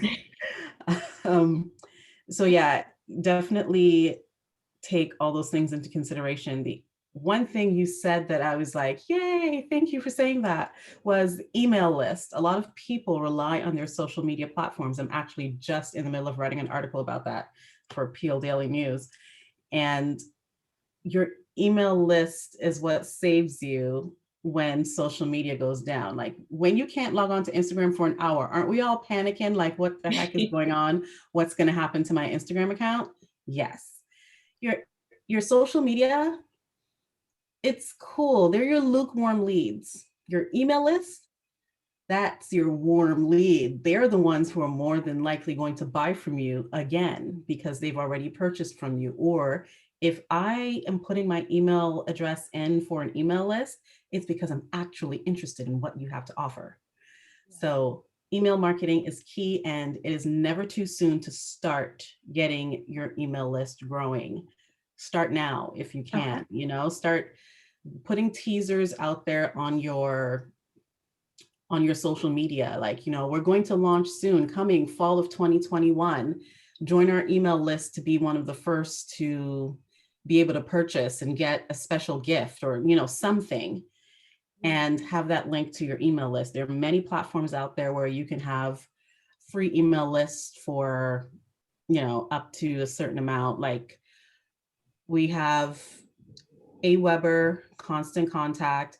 If you want to learn about email lists, we have a free webinar on our YouTube channel that goes through. Aweber did a whole webinar for us, and they will go through everything, and it's free again.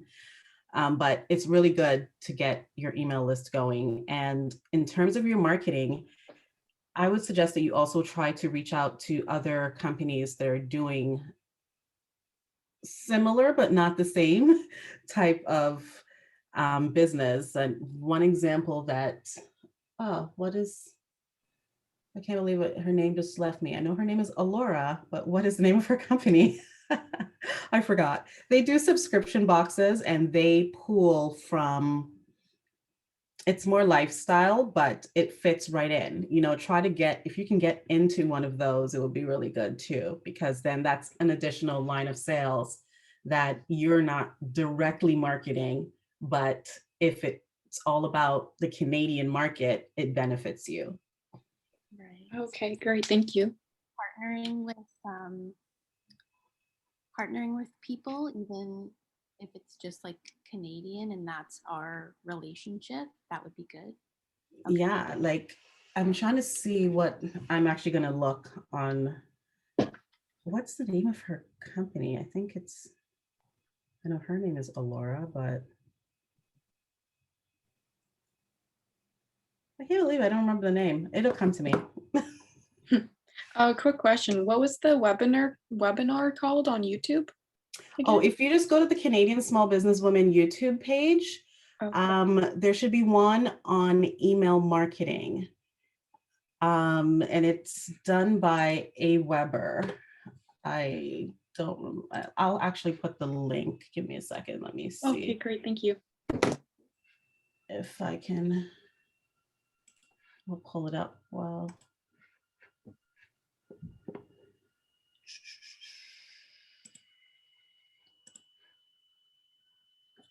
it is.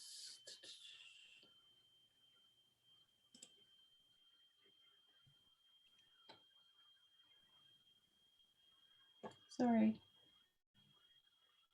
I'm just gonna try to find it.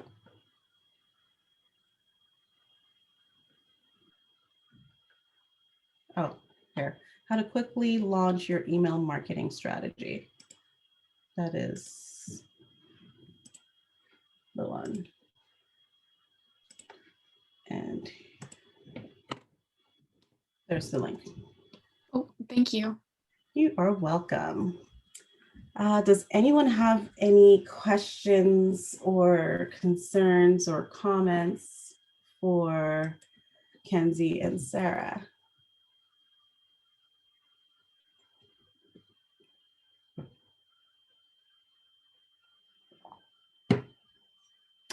No?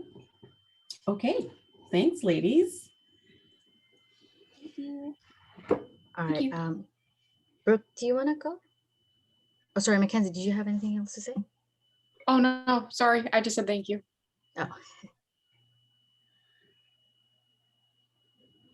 Brooke, you're still there? Yeah, I could go. Okay, Sorry, I was just waiting. All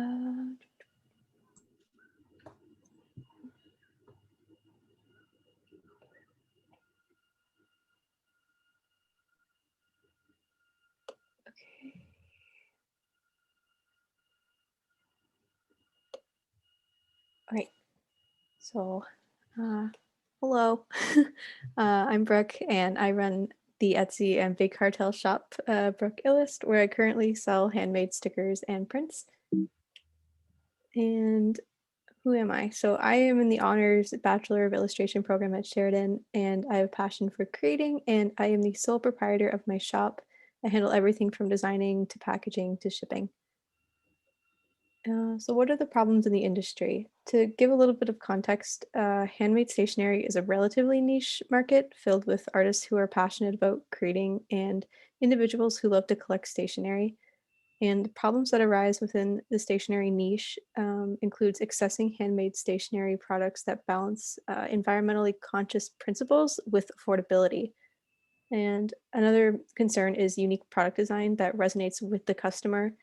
Um, so so for value proposition and solution, my value proposition, briefly, I'm still working on it, but I have for individuals who enjoy bullet journaling and collecting stationery who are looking for accessible, eco-friendly, and local artists creating stationery, I have created my small shop that focuses on being as environmentally conscious as possible while delivering affordable handmade stationery. And I just I put this one here because my shop is running, I thought it would be kind of useful to know a little bit about my current accomplishments. So I have a couple of data charts from when I opened my Etsy shop and Big Cartel shops to now, respectively. So at the top, I have my stats from Etsy. I didn't include the actual revenue because that's not really relevant right now. So once I was generating enough revenue from Etsy, I had loyal customers that came back often. I opened my Big Cartel shop, which is the chart on the bottom, and I did that so that I could reduce the loss that came from all my Etsy fees. And even though I'm only like 10, 11 months in, most of my traffic is still generated by Etsy. And since I opened my shops, I have had over 3,300 product sales and have shipped over 1,800 orders myself. And my goals for the co-op term. So I have quite a few goals that I hope to hit with the Edge this summer. Since I already have an established business, my ultimate goal is to grow and expand, but like specifically, I'm looking to revamp my packaging designs, research more eco-friendly resources, not just my packaging, but moving to my materials as well. Active social media outlet. I'm not very active on Instagram, but a lot of my customer base is from Instagram. And I'm hoping to have two shop updates this summer. So the first one will be like 3 to 5 designs for like sticker sheets and prints that I'm hoping to have up for the end of June, and then a larger shop update by mid to late August with 6 to 10 new items, introducing at least 2 new types of stationery products. So right now I'm pretty limited to just stickers and prints, but through the program I wanted to expand to like memo pads and memo pads, and I'm drawing a blank. Yeah, it's okay. Wow. Oh my gosh. Wait. What? Sorry. It's all good. Okay, well, skipping that because I cannot remember. Um, so that's about it for me. I had more, but it's like more like cost and marketing, and I wasn't sure if we were supposed to talk about that today. It's okay. I do love marketing. Oh, okay. So Do you want to share anything about yeah, marketing? yeah. I rearranged my slides because like I wasn't sure what we are supposed to do. So for like, I didn't really have much for my business model yet, but all my profits are solely generated from my product sales directly. So every week I receive a little payout from my two platforms, but Etsy takes like 30% of my profits, which is also including like my product packaging costs and everything. And the goal for me is to generate more revenue through Big Cartel, which takes less than 15% because it's just a flat rate of $19 per month to run instead of like Etsy has listing fees and transaction fees and like a bunch of hidden fees they don't really tell you about when you sign up. And just briefly, I just wanted to show like my products that I have. So here are some examples of what I make. All of my sticker sheets and stickers are designed, printed, and cut by me, with the exception of some vinyl stickers that I outsource because I don't have like a vinyl printing machine. And I used to print all my art prints at home, but I decided to outsource in order to bring the best quality to my customers. And so with handmade products, there will be some miscuts and misprints, but to negate the waste, I sell these items at a discounted price in a mystery bundle, which you can kind of see on the left. These are actually really popular in my shop. These are like the first thing to sell out when I do my shop updates. And so for marketing and sales, when I first opened my Etsy, I ran some ads to bring more traffic to my shop. And in total, I have only spent about $27 in ads. And another marketing strategy I use is the free shipping boost. So on Etsy, if you offer free shipping within Canada, you will be moved closer to the beginning of the search results. And personally, like this is what I think brought me success compared to other shops. So if you go through Etsy and a shop has free shipping, it'll probably be at the beginning, but compared to shops that still charge $1.20 to ship, they're pushed down the line. I still charge it, but it's more incorporated into my product costs. So if someone's charging $2.50 for a sticker sheet, but then $1.20 for shipping, I'm doing the same, but it's just you don't see the shipping fee because it entices the customer that there's no shipping. It's a little cheaper, but it's the same price. And so my main marketing goal now is to become more active on Instagram since the Instagram algorithm favors reels and ads and no longer works as a chronological timeline.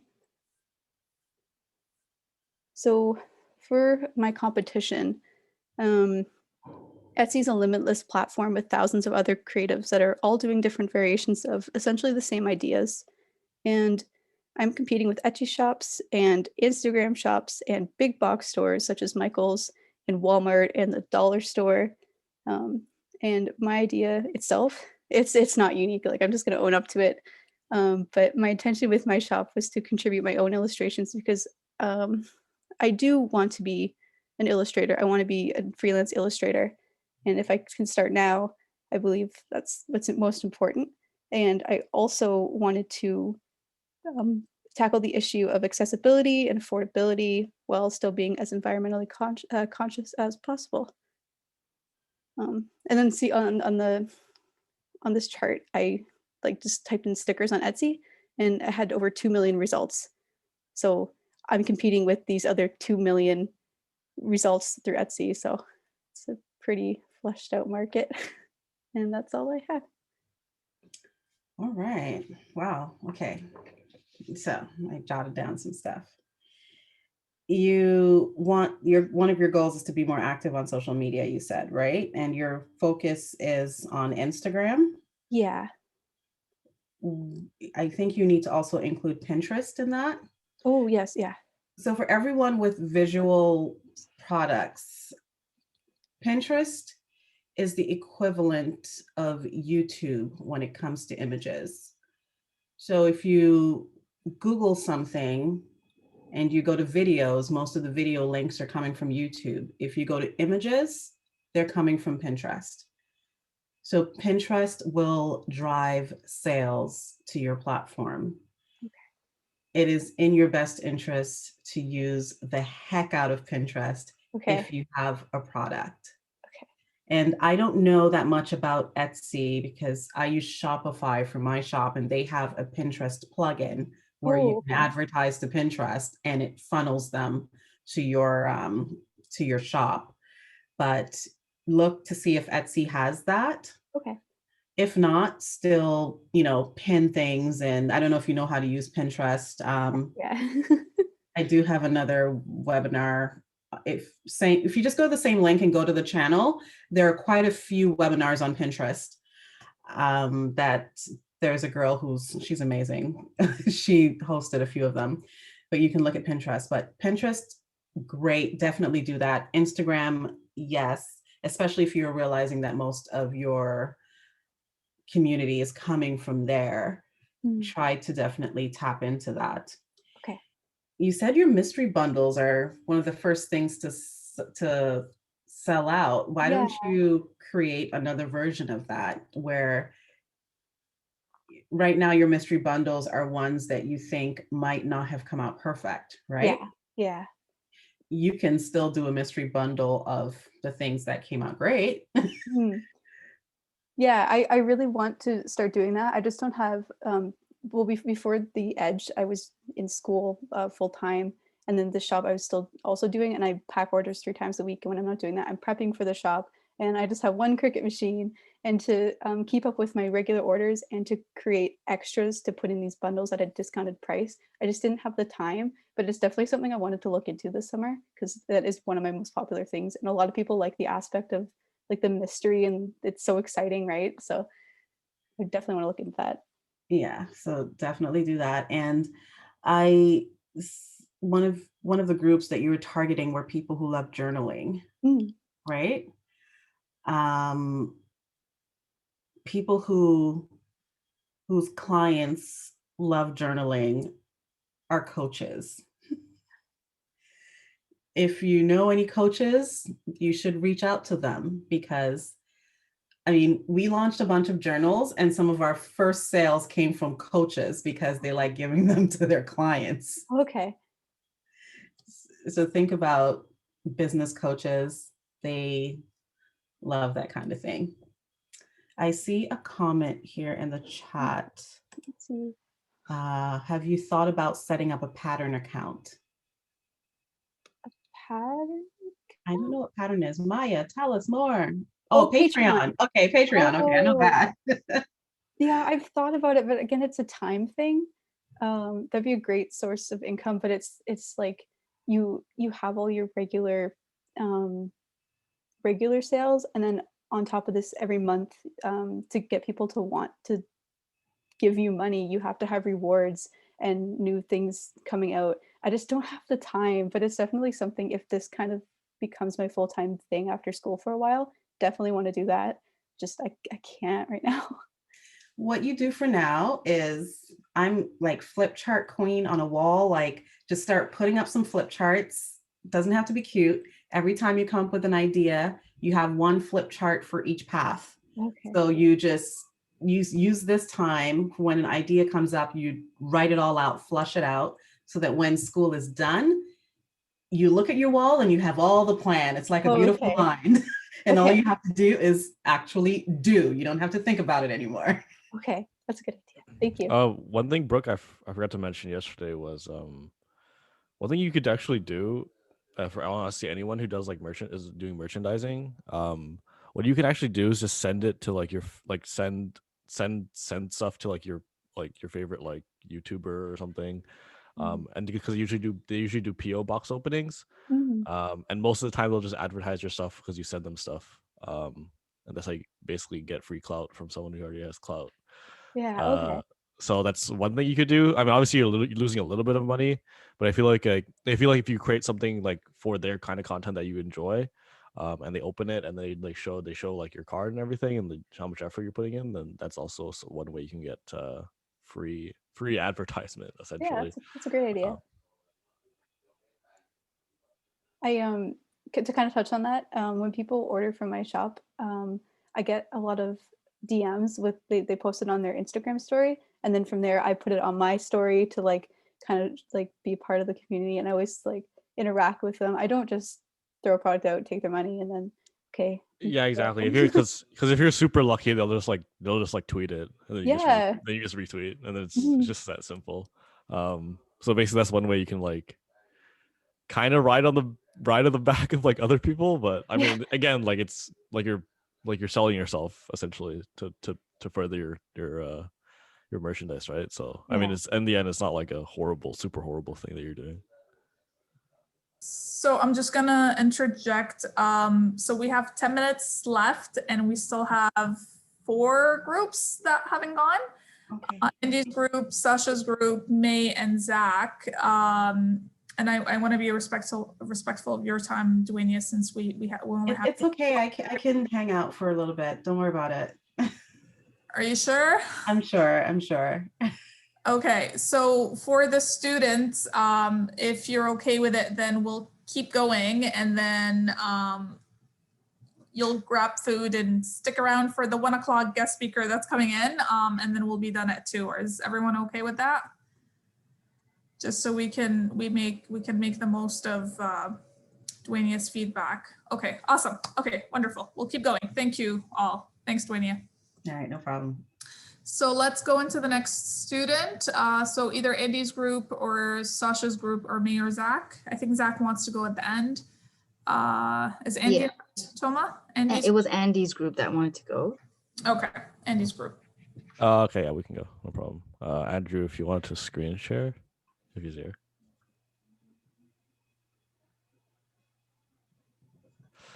He's dead. Andrew. We can't hear you. You might. Hey, I don't respect you. Okay. Okay, where is the little thing that I made? Dominique. I gave it to you. No, it should be in the thing. No, but I made another one. You made another one? Yeah, because I thought we had to do it for today. We had to make another one, but then I guess we were supposed to do it during class today. Oops. Oh well. But whatever. I have a new one. You can use this one. Okay, and then I guess I'll share screen.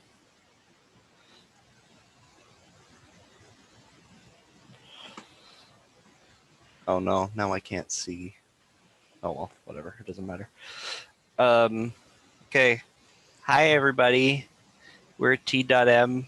We're a team that makes video games. Yay. Oh. Yeah, excuse me. There we go. Now it works. There we go. Okay, so I am Andrew Gualiano. I am our UX designer, user experience designer. My name is Andy. I am the project lead as well as the lead programmer. Hi, I'm Dominique Watt. I'm going to be the lead artist for this project. Oh wait, I gotta turn on my. How do I turn on my camera? Whatever. Matters. Okay. So the problem that we are addressing is that action-based games are. We find that we want to create a more accessible video game for disabled folk. The problem we're addressing is that action-based games, they're very rarely accessible, especially at the indie level, and the indie level is where a lot of volume of games are made. There even sometimes video games do come with certain accessibility options. Like for example, there's a game called Cuphead, which comes with an easy mode. But the problem with games like this is that even though some of these games have an easy mode like Cuphead, they actually don't let players progress while they're playing it.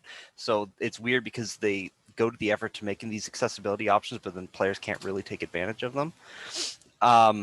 So our value proposition is that we want to create an action game that is focused on being accessible to those with disabilities. If you and we want to achieve this through a more customizable gaming experience. there is precedence for games like this, mostly at the AAA level, but we want to try and bring this down to something that's a bit more homey feeling, I suppose. So actually, Andy, did you want to take this one? Sure. Wait, is he just okay? So accessibility is it's honestly forgotten sometimes. Most of the times, if there is accessible options in games, it's mostly just like a simple colorblind mode. Even arguably then, a lot of games that do have a colorblind mode, it's generally very pretty bad. As I obviously one example is I guess one example is like League of Legends, where like the game generally has some problems, still has some problems with colorblind modes. Essentially, they only solve one form of colorblindness. And I know that it's just like 3 or 4 different forms of colorblindness. So like it's I wish they had more options for that, but they don't. I'm not colorblind, but I know a lot of people who are, and they complain about a lot of the effects not being visible. So we understand that accessibility is very important in a lot of game design topics, mostly because when we're creating something, it's generally better to create something that no one has ever done before in terms of actual video games. And I feel like in the game design space is that most people just create games that suit their, like, I guess, their needs or wants about what they think like a good or fun game would be. Um, in this case, we're designing a game for accessibility rather than designing accessibility for a game. Essentially, if that makes sense. Yeah. And so making a game centered around accessibility could help us separate us from like games that are just made for the sake of being made, and then from now on.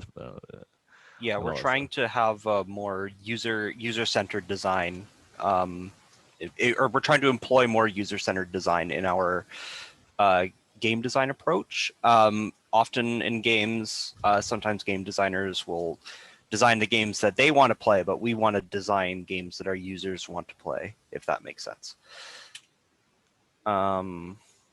So the sort of benefit to our solution. Usually in accessibility spheres, what comes up is like,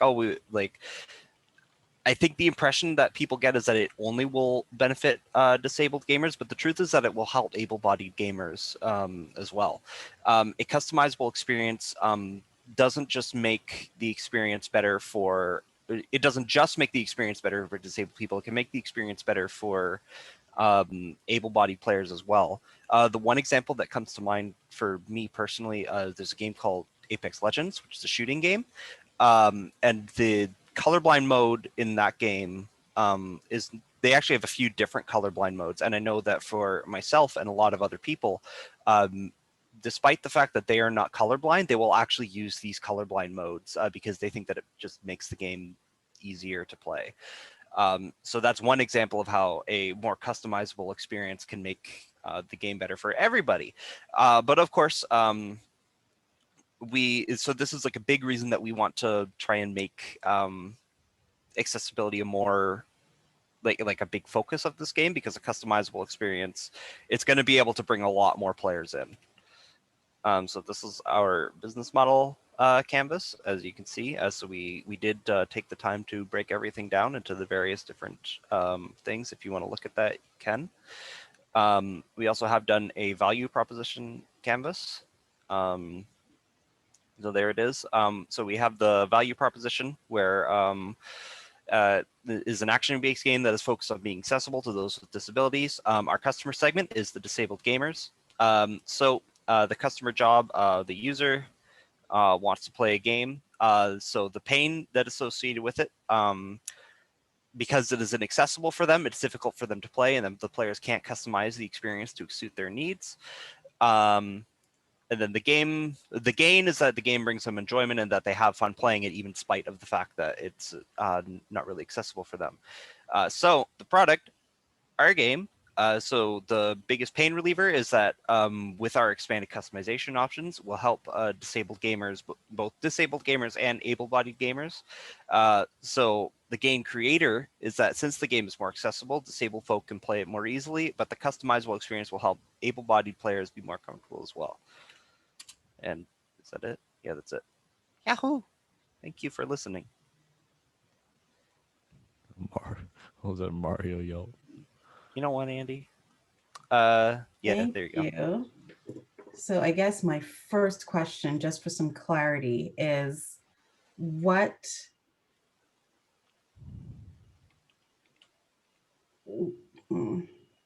are you going to be listing what disabilities you're tackling in the game? Because you mentioned color blindness, and I'm assuming that's the one that's going to be tackled, correct? So I mean, okay, I think I can do this. Yeah, you can take this one, Andy. So I think in video games, there's only so many so much accessibility you can have. Obviously, as I kind of explained it before, but like for most games, you kind of like need to like you can't be like visually impaired because obviously you need to see what's going on the screen unless you create a game that's basically purely based off sound, or for example if you're hearing impaired, like you create a game that's like more visually focused. At that point, like yeah, that's completely fine. You can design for that, but I feel like for more general things, you kind of have to. There's only so many things you can design for. For example, we have one thing that's for people with dyslexia is one thing, because we do have some font types that are very specifically for people with dyslexia. So maybe creating that option wouldn't be too hard. And then creating colorblind mode for like a multitude of different things. So while we're designing this game, we have to keep in mind that what are we still conveying the same things we want to convey, even if the colors are changed? Because as of right now, our game kind of plays a little bit with color. It's very specific it's a very specific color scheme. So we're trying to go for like that 16-bit type look. So it's only a limited amount of colors you can use in reality. But again, 16-bit does cover a range of different color blindness options that are available for people who are colorblind. I think what would be helpful is because accessibility is huge. Right. I think you need to itemize what problem you're actually solving with the creation of the game, because if I'm someone and I see that you have it just on, it says accessibility, it doesn't matter what the issue is. I'm assuming that you're solving my problem. Okay, yeah. I mean, like for sure, I think we just missed it in this presentation, but yeah, one of our big thing, I think that's kind of one of the next things on our list is figure out what exact accessibility issues we're solving. I know there's a lot of things that we can do. Like I don't know if this is feasible at our level, but I have heard of like closed captioning in games and things like that, so that you actually can have it for the visually, or like it is easier for the visually impaired to play. I think that's a relatively newer thing. There's another easy one with subtitles. But yeah, so there's definitely a conversation that we need to have where we need to hone in on what exact things we're going to focus on. And once you get that list together, you can start reaching out to organizations that might have that target age group or interest group, and you can start asking them what their issues are with video games, and you can start, doing your own market research really to see what to tackle, because you might have a long list, but then through your market research, you might find that you might only want to tackle the top 3. I mean, like, 100%. I mean, like, we kind of know like exactly which ones are like I said, like the colorblind and like the dyslexia font. And there are a few micro changes you can have, like because some shaders in games are a little bit distracting, so you can disable those as well. That's also something as well. But obviously, like for stuff like Andrew kind of mentioned, like that's not really feasible. Uh, it's not really something that would fit the scope of the thing. Like again, this is like kind of why, like, I mean, like I don't know, Andrew. Just, I don't know. I don't know. I don't know why you said that. What do you It's mean why I okay. It's said it? okay. I'm I just have the idea. I get the concept. I think it can work. I just think what my only suggestion is to just itemize exactly what it is in the presentation, so that it doesn't seem so broad. Yeah, for But sure. I think and then try to find organizations too, because partner with organizations and getting information is a really good way to be able to be sure that you're on the right track and to also get some backing. It's always good to have that backing. But in the interest of time, I'm going to try to wrap this one up and on to the next one. I see Besma's message, but thank you. Yeah, it was actually to Andy and group because you guys went on for like 7-8 minutes. So almost double the time that you had. Awesome, thank you. So next up is Sasha Joseph. Hello. Hello. Yes. Hi. Joseph, can you pull up the Sure. Yeah.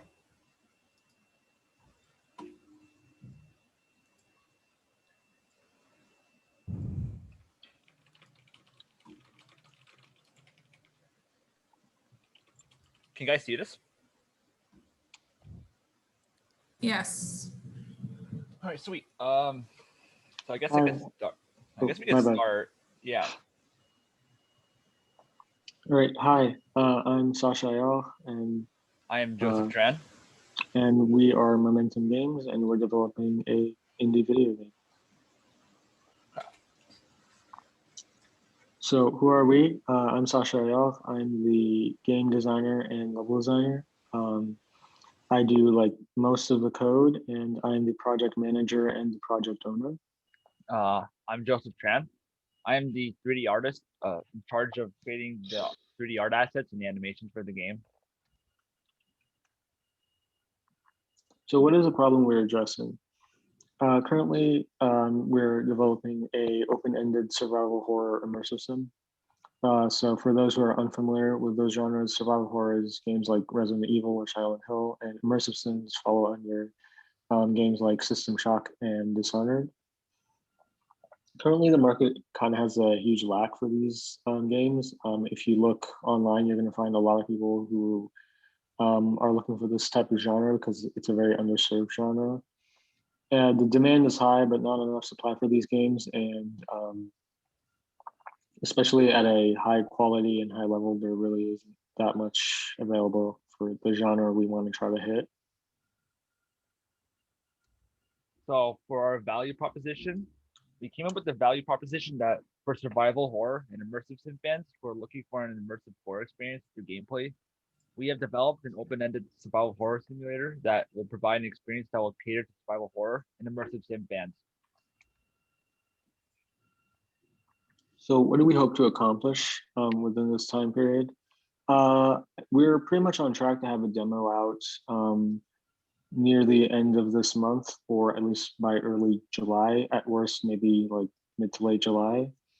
That demo would be available on Steam and any other platform we can hit. Alongside that, we hope to officially announce the game in an official capacity and get feedback from the demo to see if we're heading in the right direction from the people who we're trying to appeal to. We already have started like showing off the game on Twitter and other social media platforms, but we hope to have a much larger outreach once the demo is fully out. After that, we hope that we have enough, I guess, public attention and goodwill to start reaching out towards smaller boutique publishers and even potentially crowdfunding like Kickstarter to begin creating a team so we can actually like start hiring and funding people to like work on the project full time. So what are our plans to meet our goals? So as stated before, we plan on at least creating a playable build by the end of July at the latest. So at the earliest, we're hoping to get something by like around June, but if that doesn't work out, we'll try to aim for July. We're gonna set up a Steam page and market our game through social media. So just like our competitors, we're gonna like market developer updates and trailers for our game, and we're gonna set up a store page for people who would want to look at the game and try to test it out. As stated, we're also going to release a demo trailer and a playable demo for other players to try out the game and see if you can get any feedback based off of it. We're going to start beginning publisher outreach. So we're going to start trying to contact other publishers and anyone who could help fund our game and help support our game. And if that doesn't work out, we can plan out on creating Kickstarter projects for any sort of crowdfunding and try to see if we can get anything to start our game. And that's it. Awesome. Thank you. I understand exactly what you're doing. Your value proposition statement was pretty good and clear. And in terms of costs associated with all this, I know you're going to put together Kickstarter, doing some crowdfunding.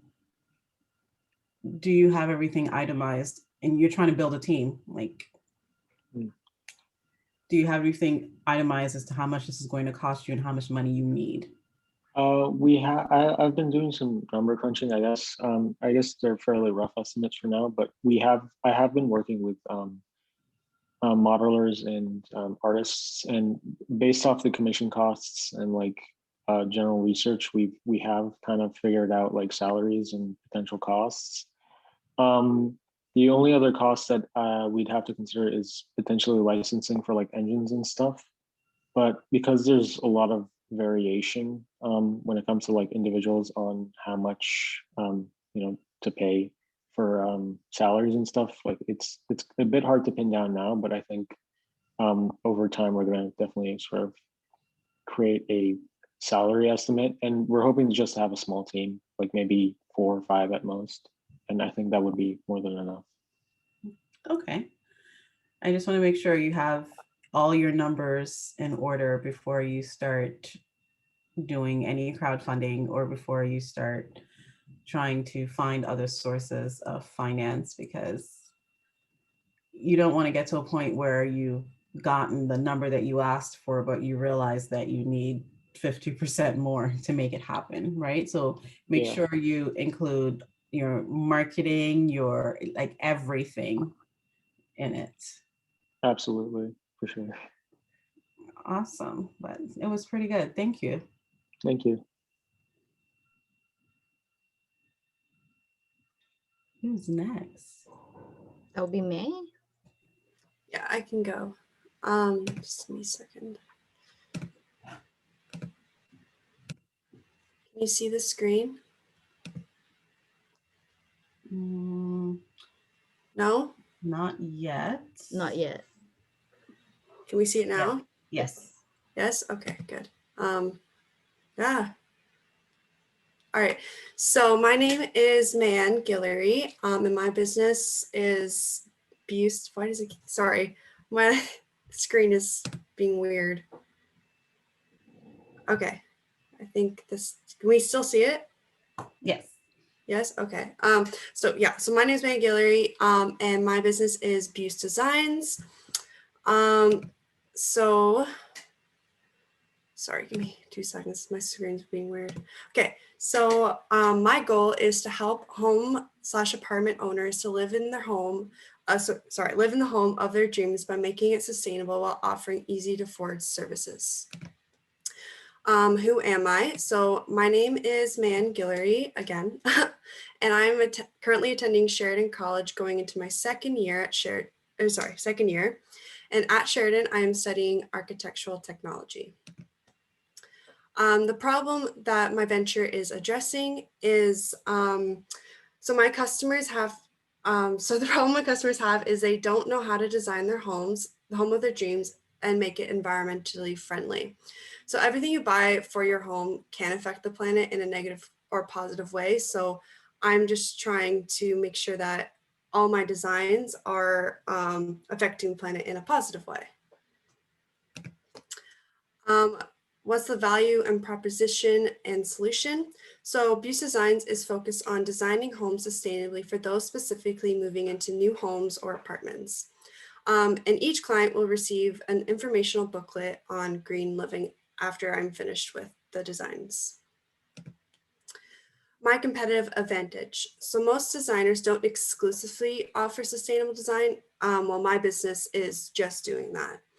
I am going a step further than my competition by giving my customers the tools after I leave to continue making their homes more sustainable. Also, since I am a student, I am the most up to date in the industry in 3D rendering softwares in comparison to my competitors. So it kind of helps giving a client a 3D rendering of what the design looks like, kind of helps them a lot more to visualize what their home will look like. What do you hope to accomplish during the COPE term? So I hope to take my idea and be able to make a difference in the design field. Also to gain the experience as a designer and be more successful in my venture. How do I plan to achieve my goals?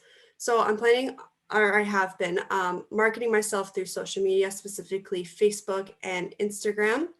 Putting the work and hours into my business to make it successful. So just by posting not every single day, but frequently on social medias. Also by marketing myself on Instagram, Facebook. This has actually been proven to be a successful method for me.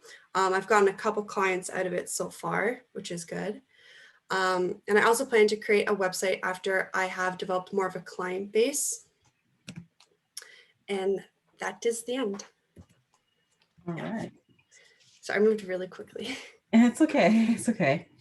Just a little clarification from the beginning. Yes. Are you an interior designer? So I can't specifically call myself an interior designer because I'm not like technically in that field, but I'm just redesigning already like just redesigning homes basically. Redesigning, okay, because at first I thought it was architectural redesign. I wasn't sure if it was.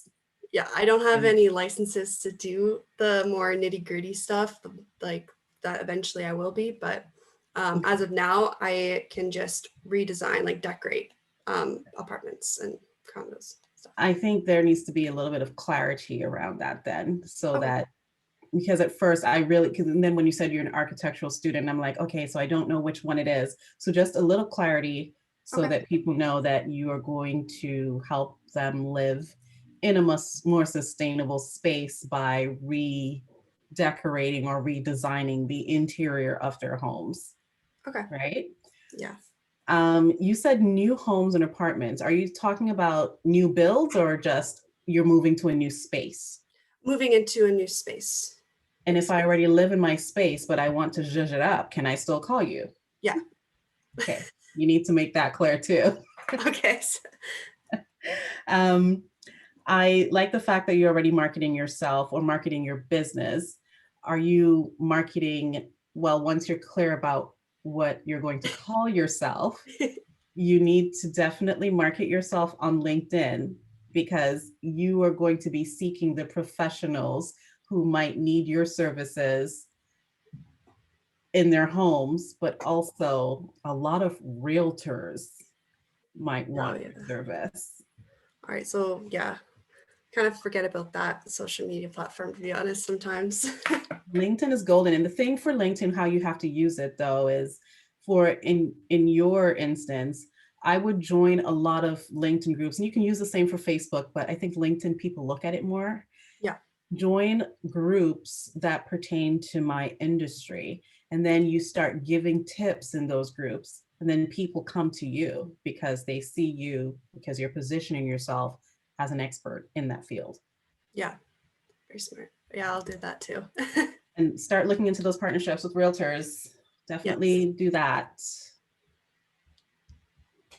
But aside from that, pretty good. Thank you. You're welcome.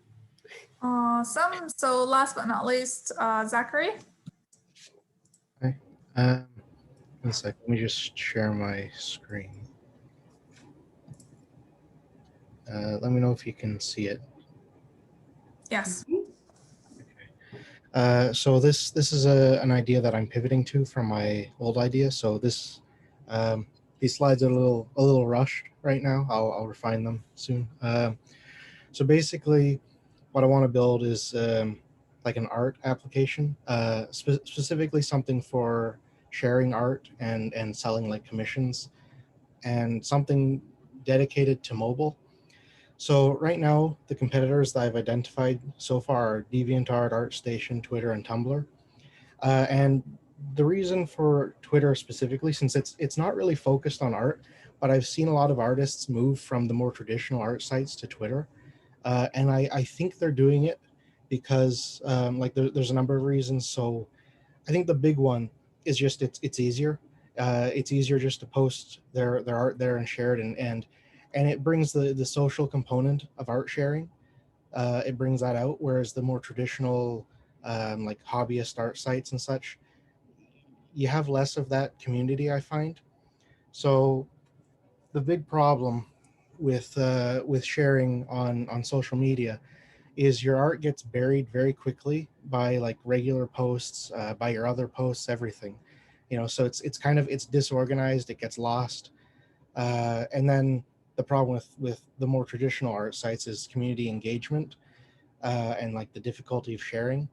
And then also a problem for both areas with the whole like just taking commissions and such, and drawing like custom art for people. There's an element of risk there. So a lot of people use PayPal, but PayPal, it's somewhat inconsistent. It doesn't always side on like it doesn't always side on the side of the artist, and also doesn't always side on the side of the buyer.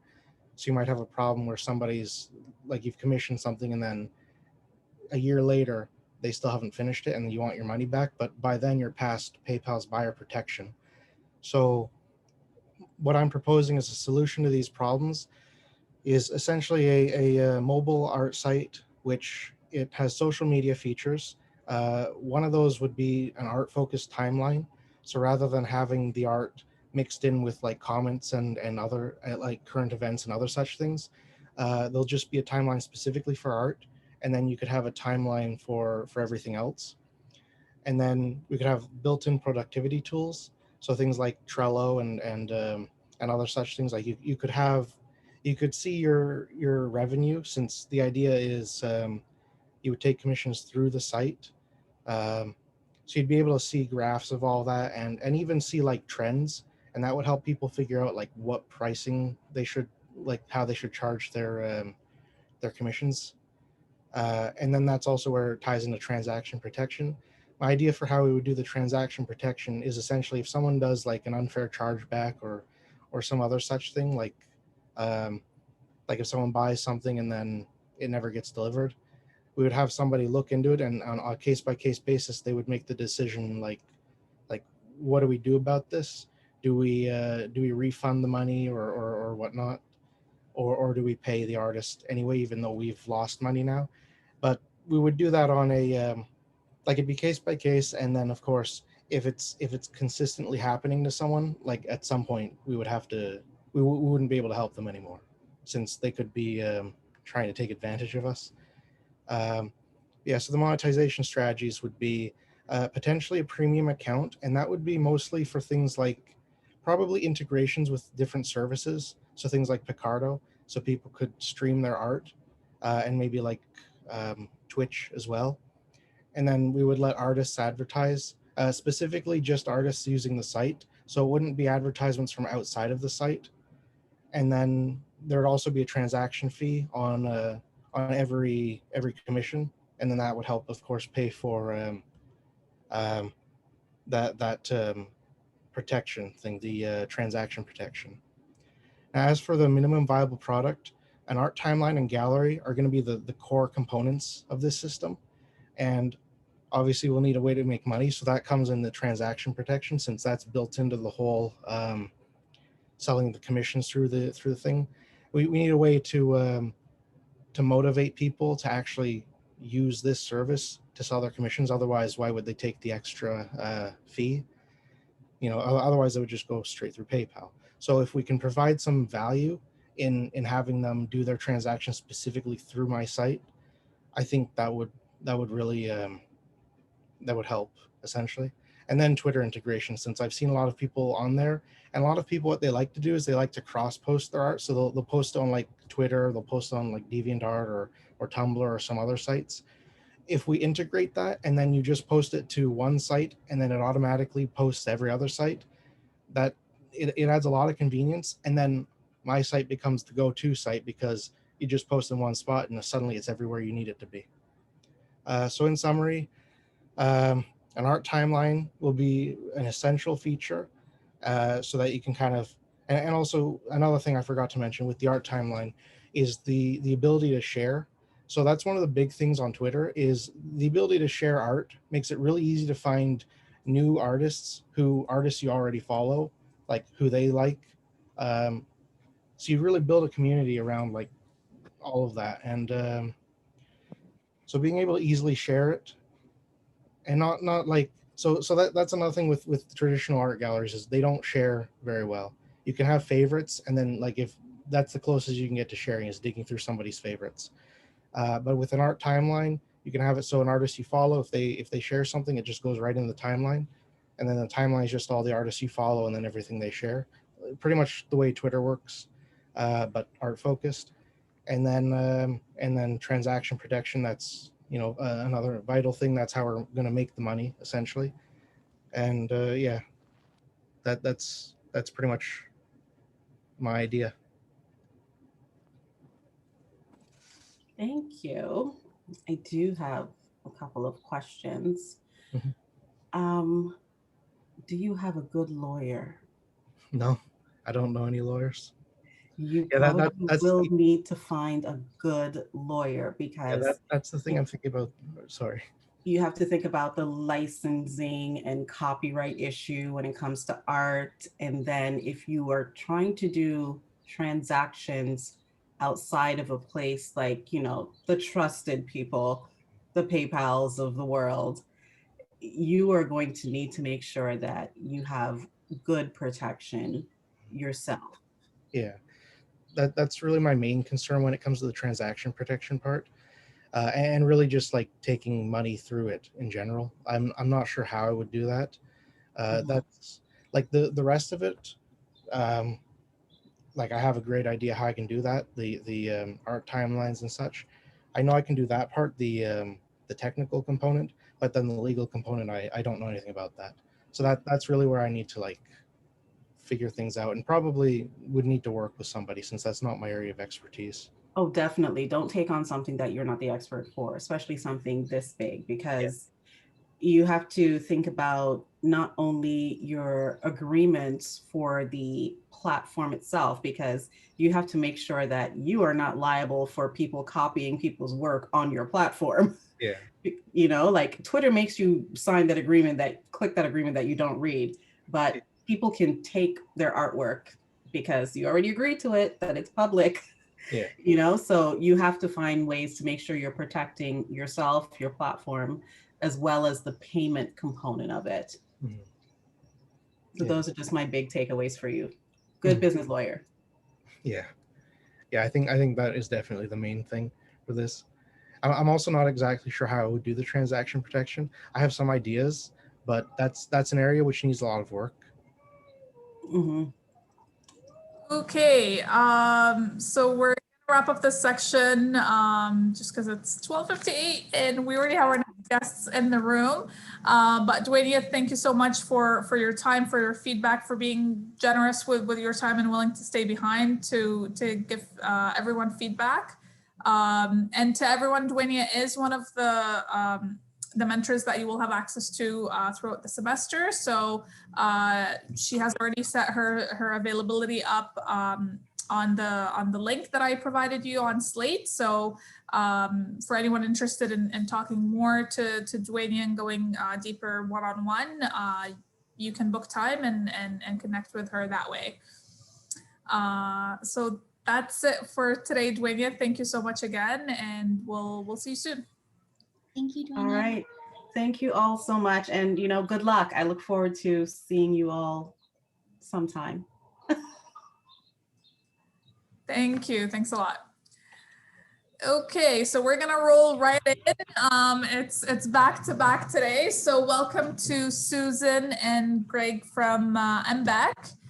Thank you for joining. So if you would like to tell the students more about what you do at MBAC, Susan. Okay, we'll start with you. sure. Thank you for having me. I'm just going to share my screen first. And see if I can get this out of the way. So, there we go.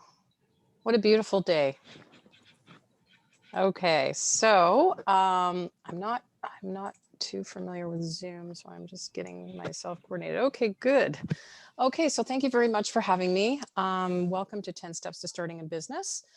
First, we would like to acknowledge the lands which constitute the present-day city of Mississauga as being part of the treaty lands and traditional territory of the Mississaugas of the Credit First Nation, the Seneca and Attawandaron and wider Haudenosaunee Confederacy, and the Huron-Wendat First Nation. We recognize these people, the Anishinaabe, the Ojibwe, Chippewa nations within the Haudenosaunee Confederacy, the Huron-Wendat, and all the other peoples who inhabit these lands since time immemorial. The city of Mississauga is home to First Nations, Métis, and Inuit peoples. As a municipality, the city of Mississauga is actively working towards reconciliation by continuing to strengthen our relationship with Indigenous communities. We formally recognize the Anishinaabe origins of our name and continue to make Mississauga a safe place for all Indigenous peoples. So just making sure this is going ahead. There we go. Everybody hear me okay? Yep, good. Okay. So I joined the Mississauga Business Enterprise Center as a business and entrepreneurship consultant in August 2017. I started my entrepreneurial journey at a very young age. Actually, at age 5, I packed up my little red wagon and went door to door and collected pop bottles for a 2-cent deposit and took them to the local store. After doing that for a couple of summers, I moved on to running a little summer camp in my backyard, charging 50 cents a day to the students, providing them with arts and crafts and outdoor games. I went on to getting really interested in the hospitality business. I started at back of house, kitchen, moved my way up into waitressing, bartending, and really loved working in restaurants. And I'd always dreamed of opening my own. So I looked at a number of opportunities and decided to franchise with Domino's Pizza. I bought my store in 1989 and ran it successfully for 24 years. Had some good years, had some bad years. It was very challenging. But I must say, I really love the fact that I can now help others realize their dreams and start businesses. So I've worked as a business consultant in Norfolk County and later in the city of Brantford, and then I've joined the city of Mississauga. And my contact information is there. You can reach out to me on LinkedIn or email me. The Mississauga Business Resource Center, commonly referred to as MBEC, is your central source for small business information, resources, and guidance. We were originally located in the central library on the 4th floor, but due to COVID, we closed down, and now the central library, we're virtual, but the central library is now under renovation for the next 2 years, so MBEC is looking for a new home. So we offer all our services remotely. We offer a variety of services and programs for entrepreneurs and business owners like yourself. Our services include free business information and guidance, information on government regulations, which is very important when you're starting a business. We also offer free business plan reviews and provide you with information and guidance. All our webinars are currently free and we record all of them. So if there's anything you've missed, all you have to do is go on our website and go to recorded webinars. We also offer 2 entrepreneur programs. I run both of these. The first one is Summer Company, and it just started last week. We have 12 students this year. You need to be 15 to 29 years of age. in school, returning to school, and you have an opportunity for a $3,000 grant. We also offer the Starter Company Plus program.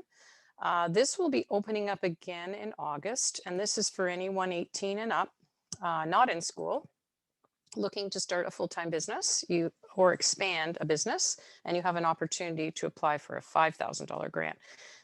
This program also offers coaching, mentorship, and training.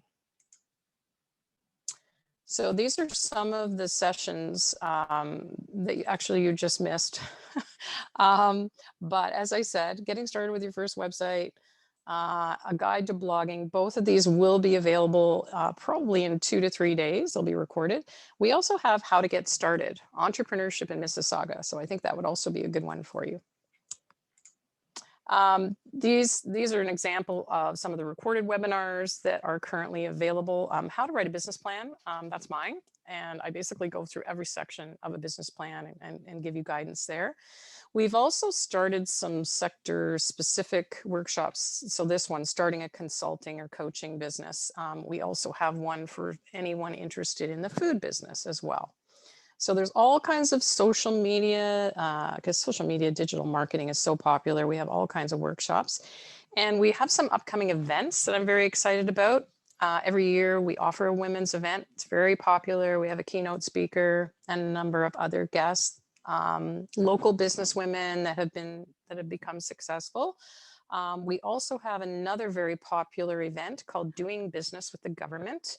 And we invite the federal, provincial, and municipality to participate for that workshop. We also are looking at some digital marketing boot camps and of course our regular programming, but all you have to do is go to mississauga.ca/MBEC and you'll get all the details. We're also very excited to announce that we're on Instagram. This took a while. The City of Mississauga. You can follow us, business news, announcements, tips, and any events. So I encourage you to follow us. Agenda. I'm going to entrepreneur, hopefully talk about the 10 steps. And so you know more than 10, need to come up with 10 within the steps. A Q&A. So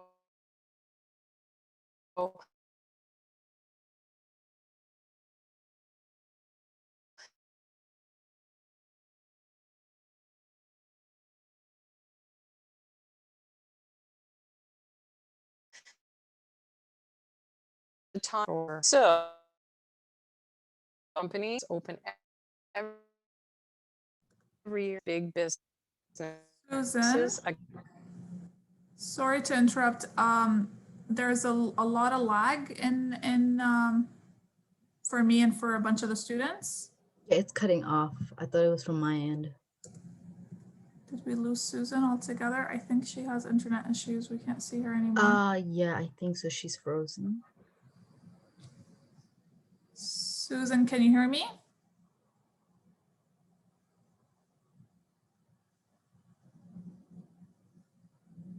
Susan, I think we lost her.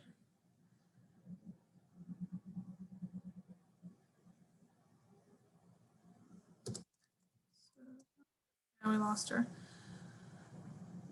Okay. Let's give it a minute for her to come back.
okay, so it wasn't Susan that came in.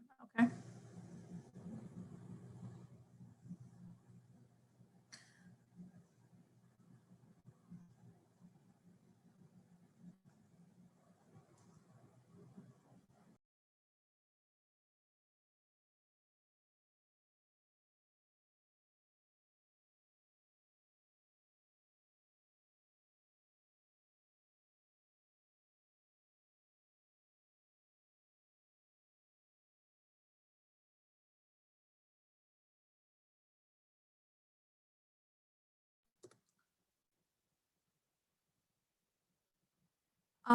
Craig, do you want to introduce yourself in the meantime? Hello, everyone. So I'm Craig Rowland. I work at, right now, the South Common Library. I was based at the Central Library with Sue, but we're closed at the Central Library now for about 2 years. So I've been relocated now to South Common. And what I'm going to talk about I'll just introduce myself, I'm going to be talking about some of the resources you can use in the library, web resources that you must have a library card for. So I'll encourage you to apply for a card if you don't have one, or to find your card if you need it, and get online to the databases. I'll show you 2 national scale business directories, the Canadian Business Online Database and the Scots Database. I'll show you a website where you can find business plans in the Business Plans Handbook. And lastly, I'll briefly introduce you to LinkedIn Learning, formerly Lynda, lynda.com, where you can browse some websites. All things that I'm going to talk to you about. The websites for LinkedIn Learning, the 2 Canadian scale business databases, and the database that shows all the business plans require a Mississauga library card. And so this is where I do the library propaganda bit. If you live or work or go to school in Mississauga, you can get a library card. And even though that we're closed to the public, you can still apply for one. So I see we have a group here, I'm just doing the math, 4 by 4, about 16 people. If you have a card, good. If you use it, excellent. But if you don't have one, call up any of the Mississauga locations, the nearest library near you. If you don't live in Mississauga, we can still work on this, and you can contact me. I'll help you with that. But if you're needing a card and you live in Mississauga, call your local library. Ask to apply for a card over the phone, and the staff will take down your details and have a card ready, and you can make an appointment to come in and show your ID and pick it up. So when Sue comes back, I'll have the last part of the presentation, and I'll show you in about 15 or so minutes what you may use for your course that's provided in the Mississauga Library System on our website. So maybe I don't know where Sue is. I was listening in on her, so I know how much she has to talk about and at what time we have limited. I just wonder if I could, I'll ask you, Basma, if I should start showing you something right now, and if Sue comes back in, I can give her the floor. Yeah, if that's okay with you, because it's been a few minutes, so I wonder if it's a larger technical issue that she's dealing with. Yeah, I wonder. So I'm going to try to share my screen and see if everything works out all right. I've done this before in WebEx, so I've not given a presentation in Zoom before, so it should be the same. Should be the same, shouldn't it? So if I try to share my screen, if I go to the library's main web page, let me try this. Let's try this. Okay, you can see my screen here.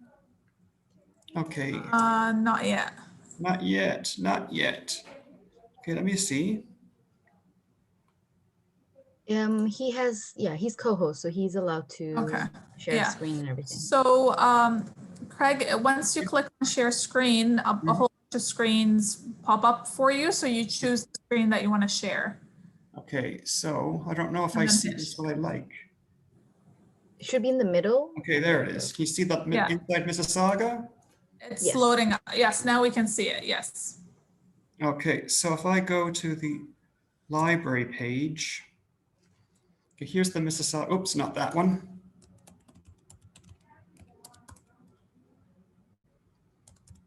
So it's easy to remember, mississaugalibrary.ca. And this is our page. So of the three things I'll talk about, I'll talk first of all, which is I think the briefest thing in case Sue pops up, how to find business plans. So you may be doing this already in your program, but Sue talks about this. You have to have a business plan. If you're starting up a business, you want to show off what you're going to do. You want to raise funds. You want to get people to invest or you want the banks to be interested. You have to have a business plan. So look at the business plans in the business plans handbook via this site.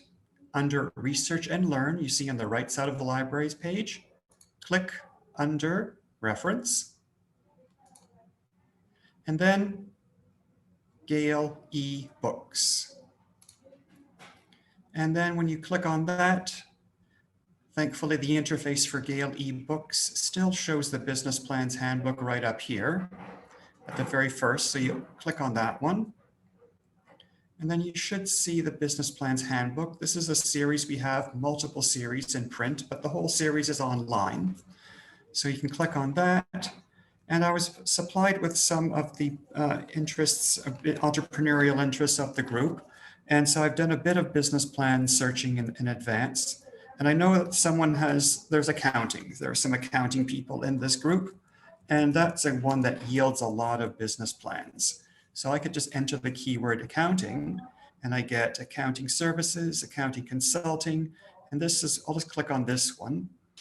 If you were to find this in print, you'd find it in volume 7 of the 50 or 51 volumes.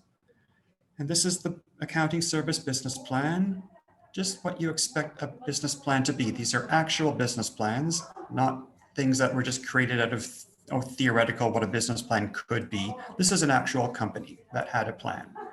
So mission statement, summary, the plan right here. You can see the headings, introduction, objectives of the company, and more things. Yes, accounting overview summary, the things that you'd be expected to fill out. Maybe not in so much detail, not make it to suit your business, of course, but for the business plan for accounting company, this is what's necessary. The economic environment, yes, competition. We'll get into competition later on when I talk to you about the websites on the business databases. And then I'm just waiting to find this. Scroll down, you'll see the breakdown of financials, what your operating expenditures are.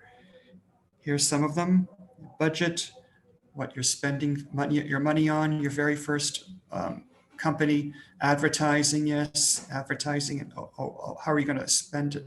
Where? Newspapers, yellow pages, telephone book covers, and so on. Restaurant placemats, yes, that'll get you some advertising. And financial plan, here's more of a chart, your total revenues.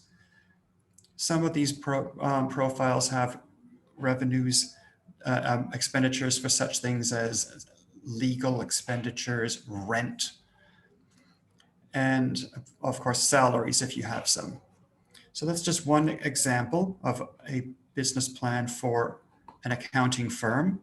If I go back, I can look for another one. We had someone in the group was interested in, was it a retail clothing store? So I can check that in the database.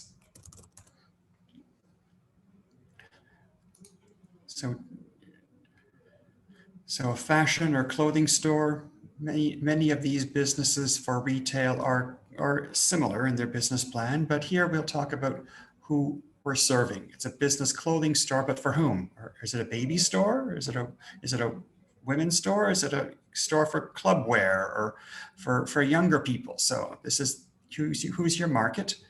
This is a startup retail men's, women's, and clothing store, children's. So it could be for everyone. It could be a whole family of a range of apparel for the whole family. Company summary, yes, who the customers are, what your objective is, the startups that you'll need. So that's the short introduction to the business plans handbook. It's accessible from our website, Research and Learn. Click under Reference, click, and you see it under Gale eBooks right here. Now I'll talk, since I'm waiting for Sue, and you'll tell me, just shout out to me if Sue's back, then I'll just yield the floor to her. But the next thing we'll talk about is what we have now called LinkedIn Learning. Has anybody in the group heard of lynda.com? LYNDA, where you can learn about just anything, everything and anything online with your library card. You must have a library card to access it, because once you start here, it says you need your card number. So I can do that.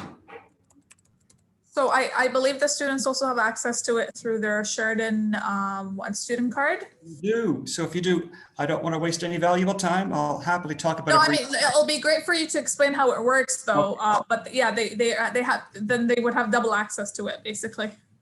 Okay, so here we go. Here's Linda. No, I'm sorry, it's just recently changed to LinkedIn. I just called it Linda because I'm so used to doing so. But it's really the same kind of database where you can learn about anything and everything you want. Now, I'm not going to spend all my time talking about all the programs at LinkedIn Learning, but I use it for such things as market research. When I do this program, I've done this program with Sue. I get just the last 15 minutes of the program, so I'm really racing through to tell you everything I possibly can. But I do the program for youth entrepreneurs, for the YOP, the Youth Opportunities Project, where we have young people who come in who are budding entrepreneurs. They have lots of business plans in mind, entrepreneurial ideas. They want to get started. And so I spend a lot of time with this. And how do you learn who your market is? This is something you can't find in a book. People come back in the day when people could walk into the library, they'd ask for market research on this topic. And there's no book to give you. I can't give you a book. Can you imagine what Coca-Cola would do if they had Pepsi's market research on the shelf? They'd just take it and they'd never give it back. So you really have to look or find other ways to find market research. It's not going to be in your face in the form of a book or even on a website. You really have to do your own market research. So if you have an idea for a company and you want to get trained, how do you even do market research? What do you do? We have some books on the topic. Yes, certainly look at our catalog, type in the subject, market research, keyword. You can learn this in a book. The answers you can develop, and you can learn how to do so in the courses provided by LinkedIn Learning. So here I am at the main page, LinkedIn Learning. And if I enter the very basic term, market research, I'm not going to get any specific. I'm going to be very vague on purpose. So the interface still looks a bit like lynda.com. If you used Lynda in the past, it gives you a list of some of programs, courses. If you want a course specifically left side here, 47 courses on LinkedIn Learning. And you could look at the more details here. You don't have to look at all of them, but you can scroll down or use the drop-down menu to see what the courses or programs entail. I remember with Lynda, they were all expanded. So here you do have to click on the arrow to see what it is. So they're all hidden now in LinkedIn Learning. But you can see the length of the program. Some are 2 hours, 54 minutes. You could watch just a snippet of it so you don't spend all your 58 minutes watching a program. You don't, when's it going to get good? You can see a bit about it. So if you're interested in marketing, small business market research, how about some more things here? Small business and entrepreneurship, that's a good idea. Market research in this, customer analysis. Market research, 4 minutes is a snippet of one. We can watch it or not. I don't have to watch it. Step one, researching the market. Now this is so you can watch a little bit about it. I'll tell you this, some of the people who put on these videos, they are, yeah. Sorry to interrupt you, but you're still sharing the Gale screen? The Gale screen. Let me get this out of here. Let me get out of here. So if you want to stop sharing, if you push, yeah, and then reshare. Okay. Thank you for telling me this. So if you share the entire screen, as in like everything, then they get to see everything. If you switch from one website to another, but if you share a specific screen, then you'll just have to remember to stop sharing and reshare the new screen. Yeah. Thank you for this. Now, does everyone see the top linked in learning where it says supporting workers with disabilities? Yes. Okay, good. Okay. So thank you for this, Basema, because it's my first time doing this on LinkedIn, on Zoom. No so worries. You see market research, the different videos? Okay. So you can browse through if you like all 324 of them, but some of them here are divided by just courses and videos. They're all videos, but courses, I think, is a more specific kind of video. Subject and topic. And this is what I said a little while earlier. In lynda.com, they would all be expanded. You'd all see everything, but now you've got to click on the arrow to get what you're after. So marketing maybe, and then you see, where's marketing? Show more. No, I wanted the small business and entrepreneurship. There it is. So these are the small business kind of programs. Some of the people who put on these videos are well-known authors. Not like YouTube, where I could put on a video on any topic at all and put it on YouTube and say, watch it, right? Like me, subscribe to me. But who am I, right? Who am I? I'm not a market research expert, but I can put on a video if I like. Be sure that the people who put on LinkedIn learning programs are vetted and they know their stuff. So you'll find an expert putting on a program on LinkedIn Learning, and you might even find that same person has authored books that we have in our collection. So take note of their names. They might have books. They'll probably tell you in the video. I'm also the author of this book on this topic. So you can watch a video. There are various lengths. You can see, these are just clips. These are not the full, this is not the full video, but you can watch the full video, click on it, but this is just an excerpt of it. So LinkedIn Learning, you can do this at your school. You can browse the collection of different video topics here, but I refer people to LinkedIn Learning, formerly lynda.com, for market research and how to conduct it. The one thing I spend most of my time talking about is the library's business databases. And so basically, you can see the screen now. Is it the library's page? Yes, yes. Okay, good. Okay. So if you've got a library card, you're already going to be browsing this database later on today. I can tell you, you're going to love these two databases. The databases are Scott's Canadian Business and Canadian Business Online, two national scale business directories. How do you get there? Well, everything we've done so far is in this tab, Research and Learn. We used Research and Learn to get to LinkedIn Learning, Reference to get to the Gale books, the website with the business plans. And if we want the business directories, we go to Business and Careers. Now, everyone, don't worry about the steps I take to the clicks I make, because I can send you a PDF handout, 2 pages on how to navigate these databases and what to click. So if you just look at the screen, you'll see the Business and Careers tabs. There's Canadian Businesses and Scott's Canadian Business Directory. In my opinion, for entrepreneurs, the better of the two is Canadian Businesses. I'll explain why. I'll just click in here first. At this point, when you click on Canadian Businesses, you'll be prompted to enter your card number. But because I'm a staff member and I've entered it already, I don't need to. I've entered my card number already under LinkedIn or under LinkedIn Learning, and I don't have to enter it a second time. But you might have to if this is the first database you use. Let's click over here, start the search under Canadian Businesses. The search criteria for the first page, which is always the quick search page, is the company name, executive names, and phone. I don't use this. I always go to advanced search. You can certainly still look for companies by their name and executives under advanced search, but the search criteria we want to look for are in advanced search only. So here we go, advanced search. And can you see here what the number of records is? Slightly over 2 million. And these are current companies. If you're a small business registered by Service Ontario and you're not incorporated, you're in the database, or Service any province of your choice, or if you're incorporated federally or incorporated provincially, you'll be in the database. The slight majority, about 55%, are small businesses, 1 to 4 employees. So just slightly over 1 million, you'll see in the database. Over 1 million are 1 to 4 employees. All companies are here, even sole proprietors. You'll find one employee only. But the majority, slight majority, are small businesses. So you can look for companies based on what they do using the business type criterion called keyword. Let's click on that, enter keyword. And if I tried a term, this one I checked last time, if I do, how about a term such as accounting? We had accounting earlier.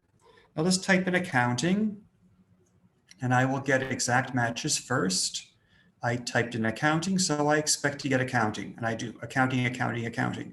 Then I'll get other matches.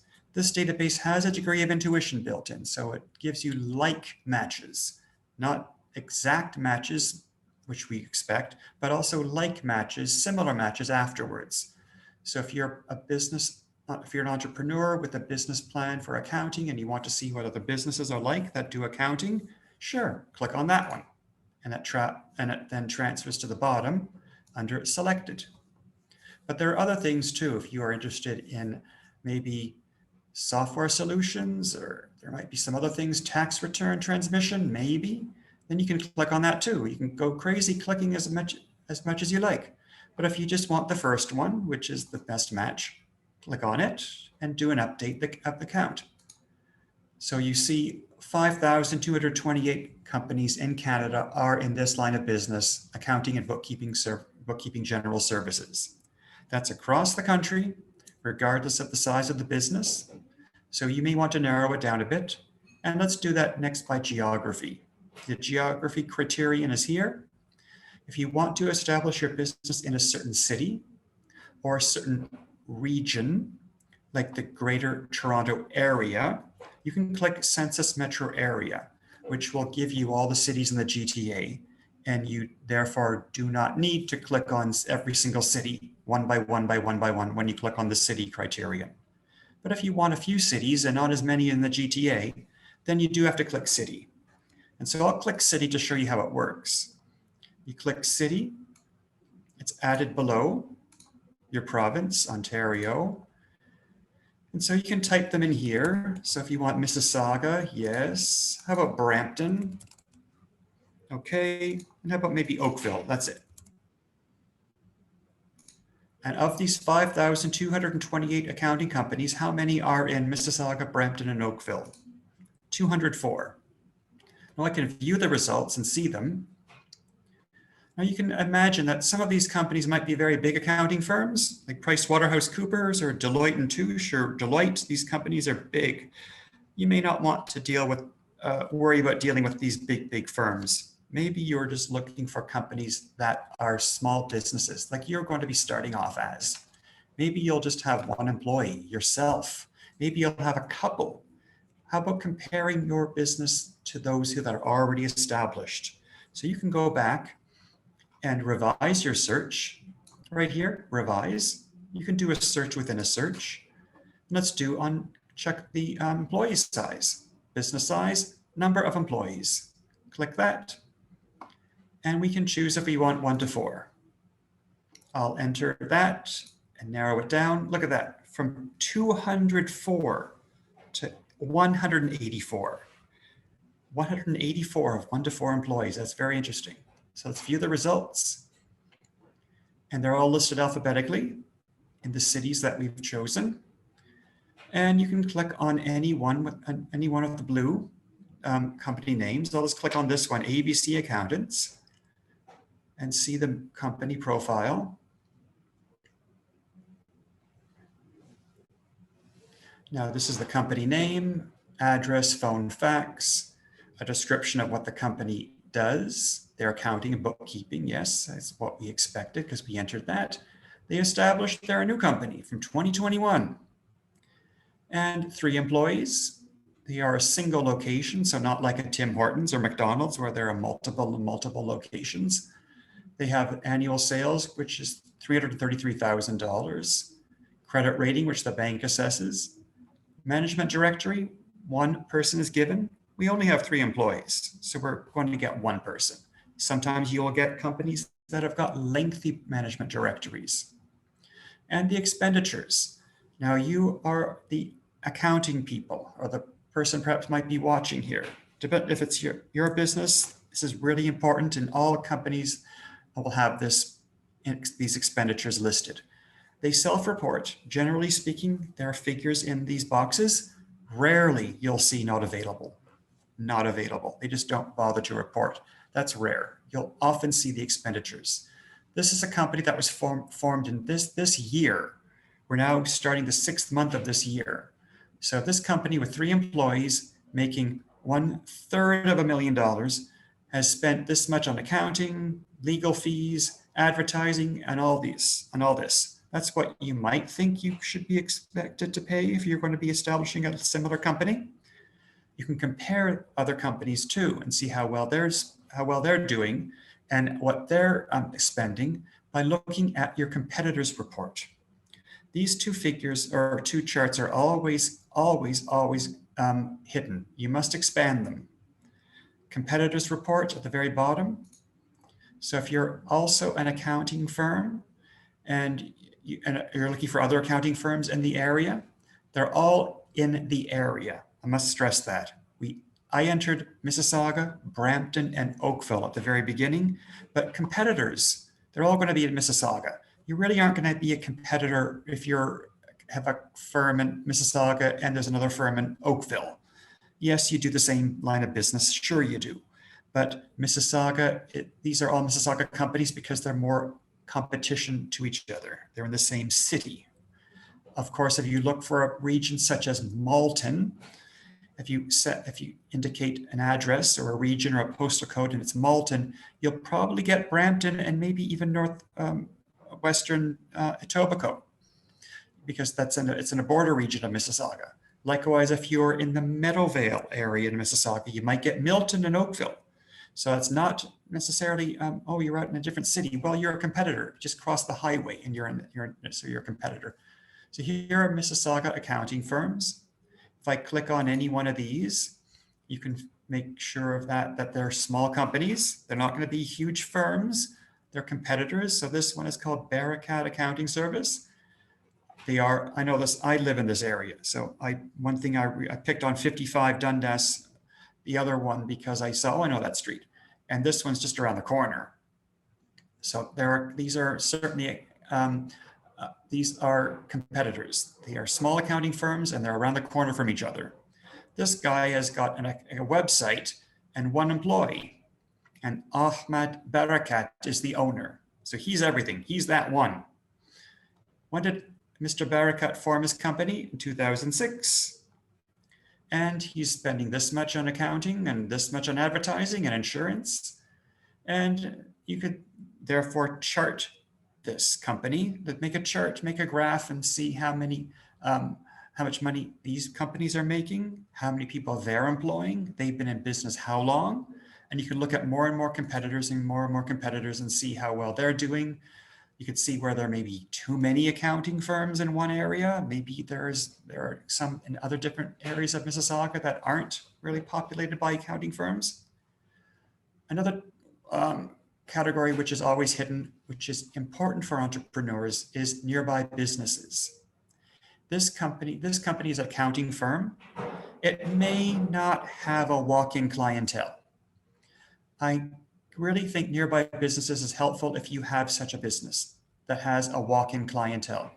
If you are a carpet cleaning business, well, people aren't really coming to you. I mean, they could come in and make an appointment to come over, but you're really going to them. What businesses have walk-in clienteles? Well, I have here with the retail clothing store. If you have, I think there was a jeweler or some company, some designers. You want people to come in and look at your merchandise. You have a store. Restaurants are dine-in. They will be soon dine-in. They're still back again.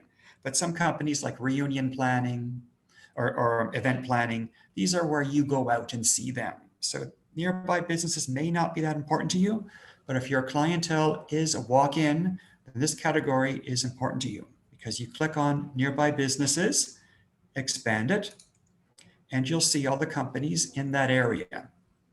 So this accounting firm also had these businesses.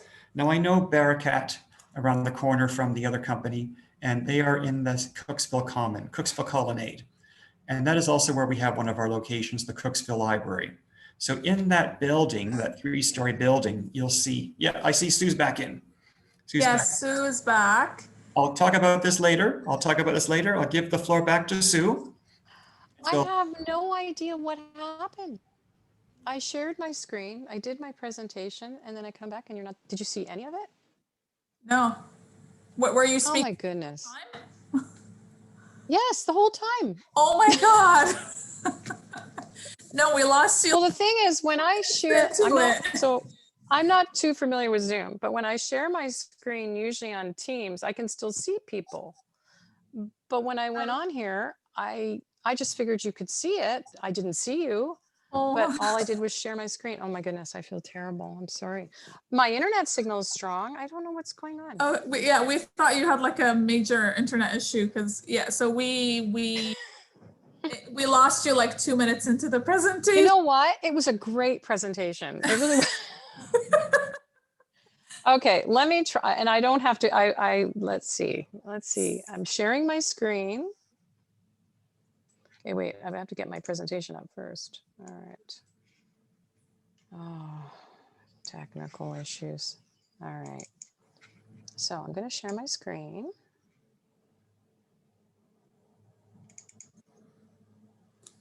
Okay, you can see my screen? Yes. Oh, okay. And then this is when I did the same thing last time, and then I just started talking. I think you were in like slide 4. That's where we lost you. Oh, so this is, I can see you now. Okay, so this was the problem. Okay, so I am going to skip down. And now I've really practiced this presentation. Did I do this one? I think you started and then we lost you, if I'm not mistaken. It was also breaking up before we fully lost you, so. Okay, maybe it was an internet issue. I'm so sorry. Okay, so I won't go through too much of this. It's just the resources that we offer at the library. We're basically a one-stop shop. All right, so let me just, and all our recorded sessions are available. And these are the ones that you would have just missed: a guide to business blogging and getting started with your first website, how to get started in entrepreneurship. I think this would be a good webinar for everyone to attend. And Craig, thank you for hanging in there a little bit longer. These are some of the recorded, I just asked the students to go to mississauga.ca/MBEC, and you can see all recorded webinars. There's probably 35 of them. There's like digital marketing, social media, how to write a business plan, how to start a food business, how to start a consulting business, Canva for your business, amazing resources. And we're also on Instagram. If you follow us, you'll hear about Mississauga business announcements, news, insights, tips, events, and more. So can you hear me okay? I'm not breaking up. Good? Okay. Yes, yes, yes. Oh, wonderful. Okay, so there are probably a lot more than 10 steps, but when my manager said, could you just come up with 10? It was kind of difficult. I said, there's probably like 150. So we have 10 steps, and we have a lot of steps within the steps. But we're going to talk about that, whether you're ready to be an entrepreneur, and then we'll have a Q&A at the end.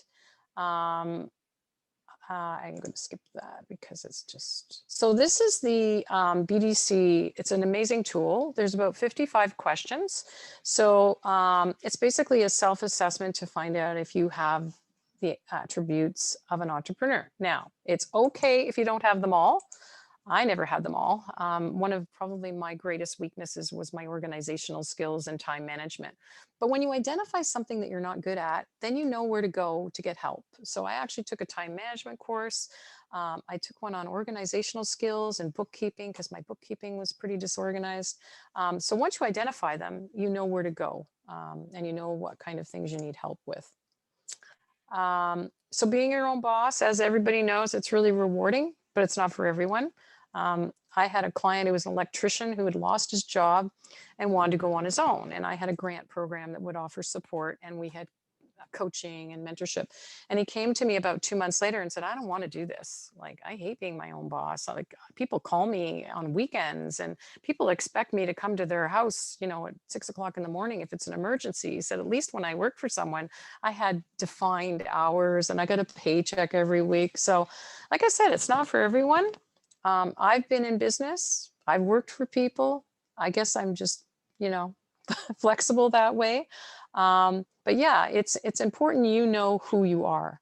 And when you choose your business idea, that's a really important step. I used to have people come into the office and say, hey, Sue, is this a good idea? And I'd say, well, have you done any research? You know, have you looked at the market? So what I think, it doesn't matter. My professional opinion, I'm not going to tell you if this is a good idea or not. It's up to you to look at it, find out, is it original? Can you compete with the competition? Is the market saturated? And are people going to pay? Oh, there it is. It says my connection's unstable. Okay, hopefully you can see me. And are there any sort of government restrictions? That's really important, and we can help with that. Also, when you're coming up with an idea, you want to look at market gaps. Business idea reapplied. Best example of that is Uber. I mean, taxis have been around forever, and then Uber came in and kind of changed, everything. Applying your own expertise, working at something you love, and then going on your own and being a consultant. I see this all the time. And solving a common problem. A lot of times businesses start because people try to find a service or a product they can't find, and they're like, you know what, I'm going to do this because it's just not out there. And products or services that make life easier. Oh my goodness. This happens a lot, especially with COVID. We've had so many people offering senior support services because people didn't want to go into retirement homes, you know, so it's important to look at the product or service, do your research before you decide what you're going to do. And that takes us into market research. And Craig will talk about a number of databases that the library has that are really helpful. And successful businesses, they know their market really well. They know their customers. So market research can help you develop your marketing plan, which is a really important piece of your business plan. And we all know successful businesses. Well, successful businesses, they know their customers. Just look at their commercials. They've tapped into the market. They know exactly who their customers are. So before you start selling, just make sure you've got a product or service that people are going to buy and that meets their needs. So getting to know your customers, like you need to know, are you selling to businesses? Are you selling to consumers? Age and income, where are they located? And what are those problems you're solving is an important piece. So market research, as I mentioned, it's so important. It'll improve your chances for success. There are two kinds, primary and secondary. Primary, I think, is most important. And this is where you actually go out and talk to your customers. Surveys, focus groups. I did a focus group for a youth employment center that I worked for. Our target was at-risk youth. And so I put an ad at the time in the paper asking for anybody under 18 who wasn't in school that they would be paid to attend a focus group. So I got these 8 young people together. I took them through the center. I said, what do you think? You know, what changes would you make? And they suggested a lot of things. And it was funny because my manager had always said, you know, you should always, you know, approach the students within 1 minute. And they didn't like that. They didn't like being pounced on when they walked in. They didn't like the computers facing us so they could see what they were searching when they were doing their job search, right? So we made all those changes, and it was amazing how many more clients walked through our door because we targeted our customers and we made the place familiar to them and a place they felt comfortable in. And then secondary, that's where Craig is going to talk about all these amazing resources that the library has. He's going to talk about industry statistics and demographics, so I won't go into that. Understanding regulations and licenses, the city of Mississauga, we can help you with that. Most businesses actually don't require a municipal license. Most businesses require a master business license. I'll talk about that later. But if you're not sure, all you need to do is go to BizPal, and you'll find it on the City of Mississauga website. BizPal is the place to identify potential permits, licenses. It's free. As a business owner, you are required to know what license and permits you need.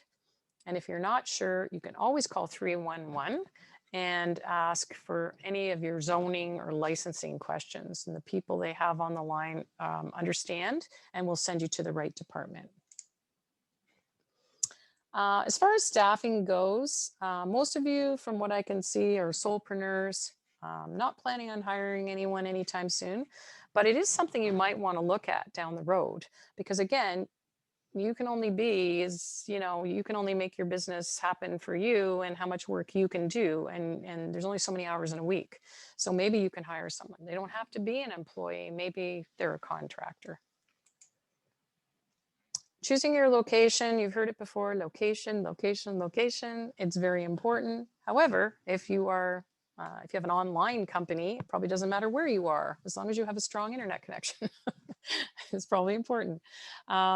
So choosing your business location is key depending on the type of business. And you also have to ask yourself questions. How much space do I need? Can I operate from home? Do I need a storefront? Should I buy or lease? And what are the regulations? So a lot of times people think they need a big office or they need a big restaurant. It's often a good idea to prove your concept first and then expand later. Operating from home, we do have on the City of Mississauga website all the types of businesses that are allowed to be operated from home. And one thing I'll recommend is if you need office space but can't afford it, you might want to look at a co-working space. There's all kinds of them in Mississauga. And we also have commercial kitchens as well. So developing your business plan, a very important piece. As you know, there's some important pieces to it. It is a written document. It's something you should write and not just throw it on a shelf and ignore it. You should go back on a regular basis. It's really a management tool that helps the business owner decide what they want to achieve in the next 3 to 5 years. And I think I might have finished that. Oh, and if you're seeking financing, extremely important, because that's what a financial person is going to look at before they consider lending you money if you're looking for money. And here's the pieces of a business plan, which I'm sure you're all familiar with. Your executive summary is always done last. It's kind of the Coles notes of your business plan. And it summarizes everything that you're doing, usually 1 or 2 pages. Business overview is just a description of your business. And your sales and marketing are basically your strategies, how you plan to target your customers. And your action plan, really important piece. These are milestones you've set for yourself, things you want to accomplish in 2 to 3 years. A lot of times in my program, Start a Company Plus, a lot of people put their action plan in a chart and basically identified all the things that they were going to do in 2 months and 3 months and 6 months. And as well as your cash flow forecast, you need to have a financial appendix. And this is where all the facts and figures are held, your projected cash flow. So lenders and funders are going to want to be looking at that. So that's a really important piece of your business plan. So trying to figure out if you need financing, well, there are options to you. The most popular is the Canada Small Business Financing loan. And the reason for that is because a portion of it is guaranteed by the government. It's easier to get. There's also a program called Futurepreneur. Futurepreneur is for 18 to 39-year-olds and lends up to $45,000. The interest rates are reasonable, and the first $15,000 is available at interest only. So there's also wage subsidy programs, the BDC, and some government grants, but the only ones I'm aware of for startup are our program, Starter Company Plus. So it is hard to find those. We are planning to have a panel. I don't know the date yet, but we're inviting BDC, a local bank, a number of others to our panel to discuss financing options. So just check out our website or sign up for our e-newsletter if you're interested in attending. So determining your business structure, there are different kinds. The most popular is sole proprietor, and this is unincorporated, and partnership. Also unincorporated. In both cases, these are the simplest ways to register a business and the cheapest. A lot of people choose to incorporate because they want to protect their name, they want limited liability, and there are tax advantages.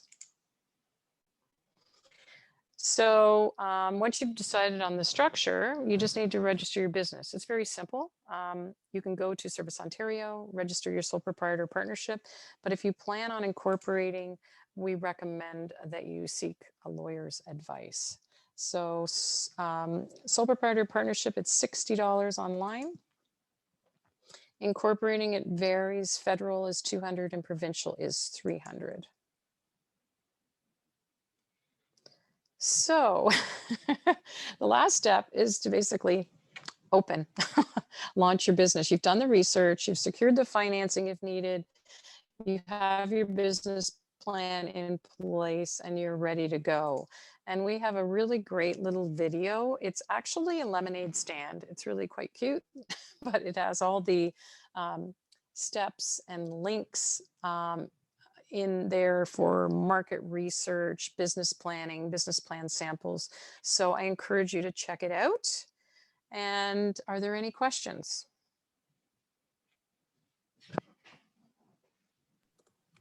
Any questions for Stu, who's like a super duper expert now in this presentation just from today? And I did it a little quickly because I didn't want to take up too much time. I feel so bad. Anyway. No, and I feel bad for you. I'm like, what? I'm like, her internet must be like fully down in like the entire stream. But thank you, Sue. Any questions? These things happen, and you know what? We just have to be flexible. I appreciate your flexibility a lot. Thank you so much, Sue. So did Craig get through most of his presentation? I think so, Greg. I don't left. Oh, he's still there, but he's muted. There, I'm still here. I got through. Hi, Craig. I was just going to, all I have, depends on what time you have, but I was just going, I was in the middle of doing the nearby businesses to show you who you're. That's a good one, actually. If we have time, that would be good for you to show that. Sure. So if the students are okay to hang around another minutes, I know today went sideways for so many reasons. So I mean, might as well. So yeah, please go ahead, Greg, if you wanna show that. Okay. So do I have to get Sue to stop? Oh yeah. So if you can stop sharing, please. Yes. Sorry. So that Greg can share. How do I stop? Okay, I got to get this back up here. How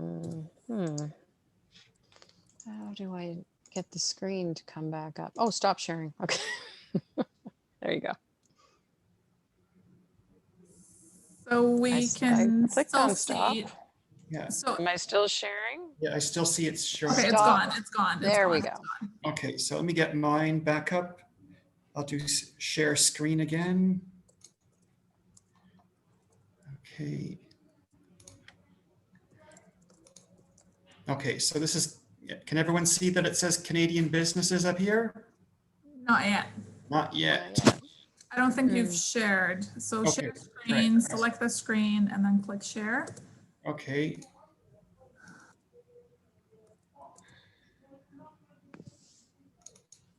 Okay, this is what you can see. Yes, we can see it now. We can see this is the referencegroup.com if that's what you want to share. Okay, so this is what I had shown you last with the, is it Barricade Accounting? Can everyone see this? Yes, yes, yes. So I chose this one. It was my first choice as a competitor. And then I opened up this box, which is always minimized. So you see the collapsed box always. This is how your profiles will look when you see any business profile in Canadian Business Online. The last two are always collapsed. You have to expand them. So we saw competitors, and I was looking now at nearby businesses. So I'll expand this again.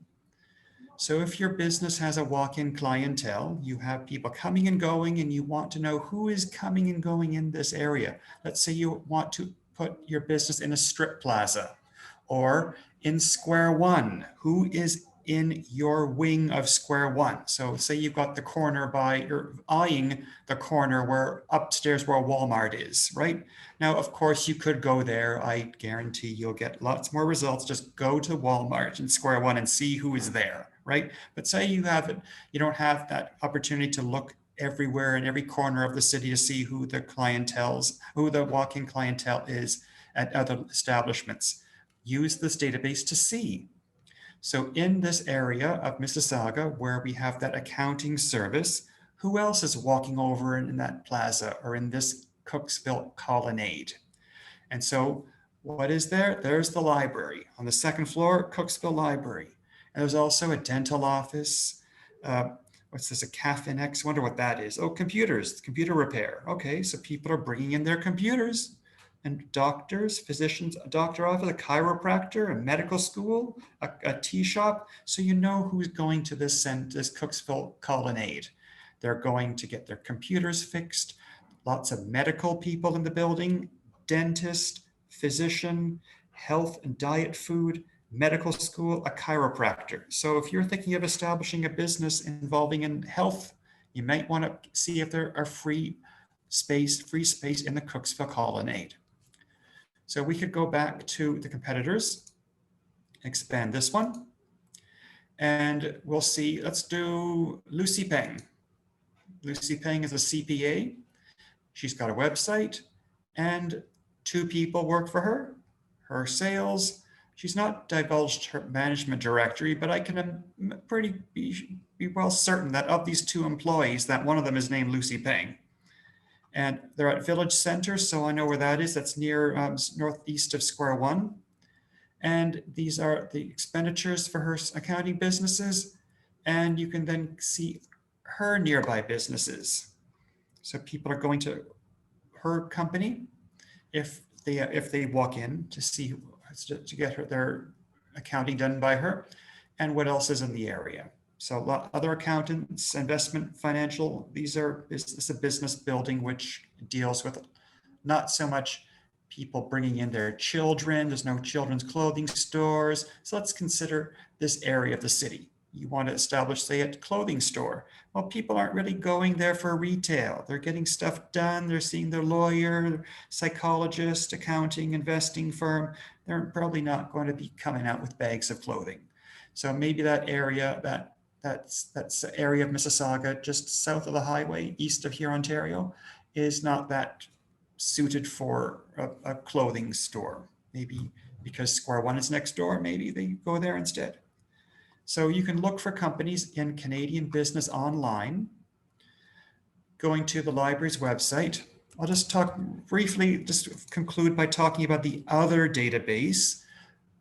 Recall I went to Research and Learn, Business and Careers, and saw Canadian businesses. That is the better of the 2 on a national scale for small businesses because it deals so extensively with small businesses with 1 to 4 employees.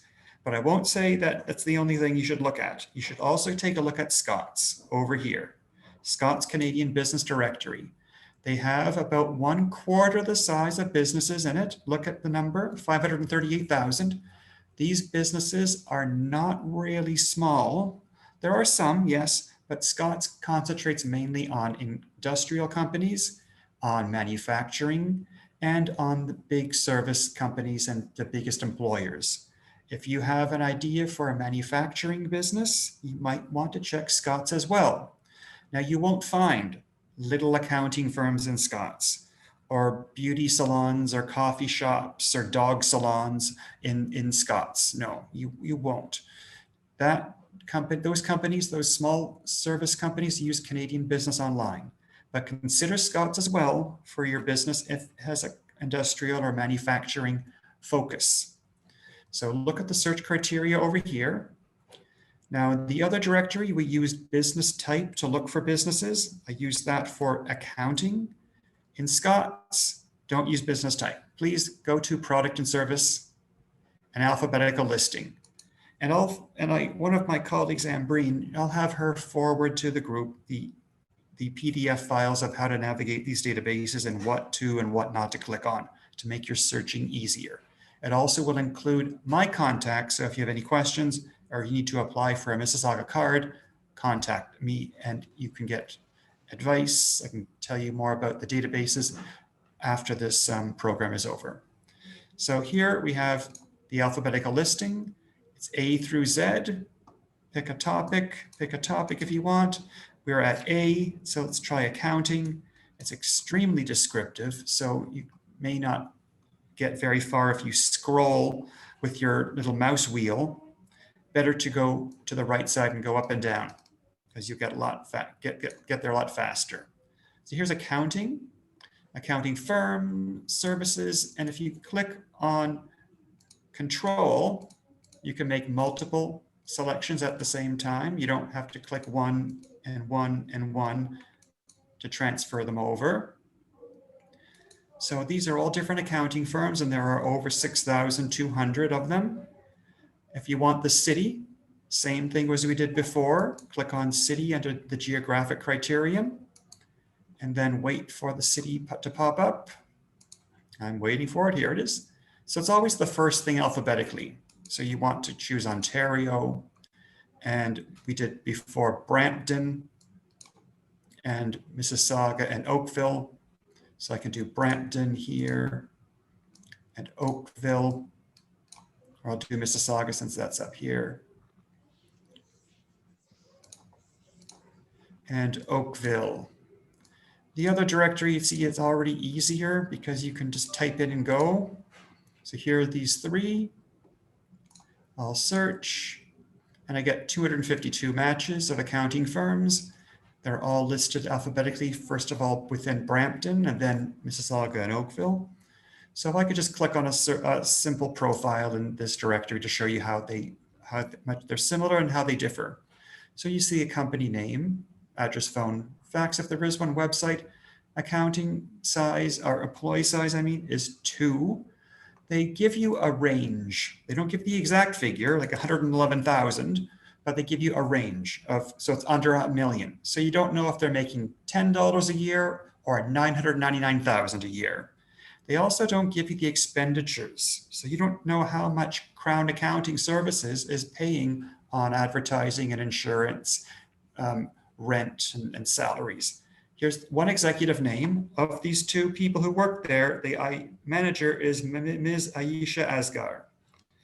And this is a company accounting firm and the location address. 99% of the time, these addresses up here will be the same. But sometimes the address in the top will be a PO box number. But this address on the bottom is always where you go to knock on the door. So that's a profile in Scots. One thing that Scots does that the other directory doesn't do is allow you to browse the full company profiles just by clicking up here. At the other directory, Canadian Business Online, you had to go back. You had to go back and choose, back and choose, back and choose. It gets tedious, especially if you had 100 of them. Here you can just go 1, 2, 3, 4, 5, 6. So Tax-Wide Incorporated, 4 employees, established 1999. And do they give an executive name? No, they don't. Usually they do. And often with Scots, with the big companies like Procter & Gamble, PricewaterhouseCoopers, big companies, they'll give you lengthy employee lists, including HR managers, VP of marketing, COOs, lots of different people who work in the company. So that basically is Scots directory. If you have any other questions about navigating them, contact me on the contacts that I'll provide in the PDF document. Amazing. Awesome. Okay. Thank you. Thanks so much. I realize we're over time.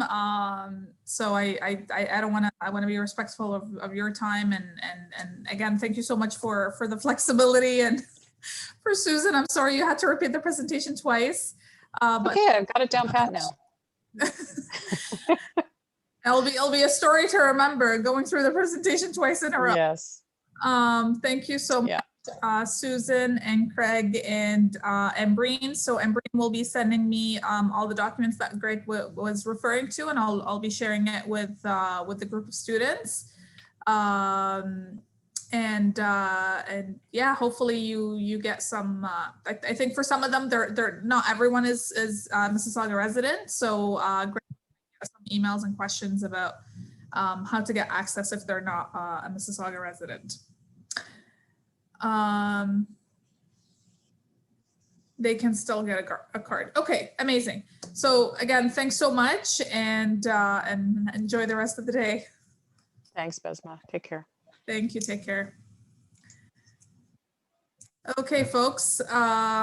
So talk about a day going sideways.